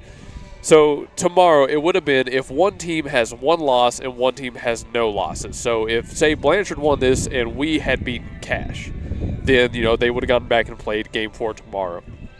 Now, if all teams had 1 loss, everybody beat the next, then we would have played Cash no matter what tomorrow, and then the winner of that would play Blanchard, and that would have been their essential advantage for hosting. But because we lost both, now there won't be a day 2, and the winner of this goes to Supers. Okay, we got to figure it out. So that's what you're looking at for the game after this one. But first, a little bit about the game we just played. So 18-0, there's not a lot to say. It's just one of those games, but one of the, standout players would have been Ozzie Brown behind the plate. He was the only walk on the day offensively. He was actually the only base runner Bethany got, and he did a pretty good job behind the dish, I'd say. He did a very good job. He had some really good picks. Some of them just got away from him, scored a couple of unearned runs, but that's the way it goes sometimes. He had a lot more good blocks than he had pass balls, so right. He was probably the biggest standout performer today. We saw a lot of different pitchers, Whitener, Bellows, Rose, Aguilar. None of them went more than an inning and 2/3. Against a team in this game, in this situation, it is what it is. You staff it, you get through it, and you get ready for next year. Yeah, you see why Blanchard is the defending champions. Yeah. They just had an awesome game. The big inning, they basically run-ruled them in the 4th inning. So they just couldn't get the bats going, couldn't keep them off the base pass, and you get an 18-0 ball game. At the end of this year, that's kind of been the story for the Broncos. From the start to the finish of the season, they really did develop in a lot of good ways. The pitching, I felt like, shored up really well. The defense especially, I felt like just kept getting better. It was only the hitting that really ever seemed to hold them back. They really did struggle with runners on again today. They really did. It's just they – pardon the pun, but they got several runners on, couldn't cash them. That's baseball. If they get even 3 of those runs across, we don't even go into extras, and they win that game. They're 1-0 going into this Blanchard game, and they have a chance tomorrow to get everything advance. is completely different. Yeah, they just couldn't quite get it done today. And with Connor Sidness pitching a full inning plus game with very little room for error, he did his job. He couldn't get the run support. Yeah. And again, it's a experience thing. It's something that comes with time, right? Yeah. The more you see They've it, got a bunch of young guys on the this more you roster. see it, the more comfortable you are in that situation. I do expect this team to be back in this position next year. do. And then the year after that. So kind of what I was thinking of during this broadcast is we had a lot of time to kill. They kind of remind me a bit of like 2022 Thunder a little bit, and I'm sure they'll like that comparison because 2022 weren't a great team. 23 made it to the first round of the playoffs, couldn't really do much. Then they started building, and eventually they were champions within 4 years. Right. So they kind of remind me of that team. They're just a squad that they have a really high ceiling, but they haven't quite learned how to reach it yet. So. And based on what we've heard about the upcoming classes, even by the time we're there 2 years from now, they're still going to have a really good freshman class to rely on. And that's kind of the strength of Bethany. Yes, absolutely. And, I mean, you got guys like Brody McLaren coming back next year. You got a bunch of really good dudes coming back next year. So as long as everybody stays healthy, I look for them to make a good run at the next state tournament. Yeah, very excited for what's coming for this Bethany Broncos squad. They're coming off of a state semifinals year last year. This is kind of their rebuild, and then they hopefully get back to that level next year. And if they do, we'll be right there alongside them, right? I believe within 3 years they'll get right back to where they can make a really good run at it. I think so, too. And we eagerly await that playoff run. That's going to be a lot of fun. Well, I think that's it for us here today from Blanchard, Oklahoma.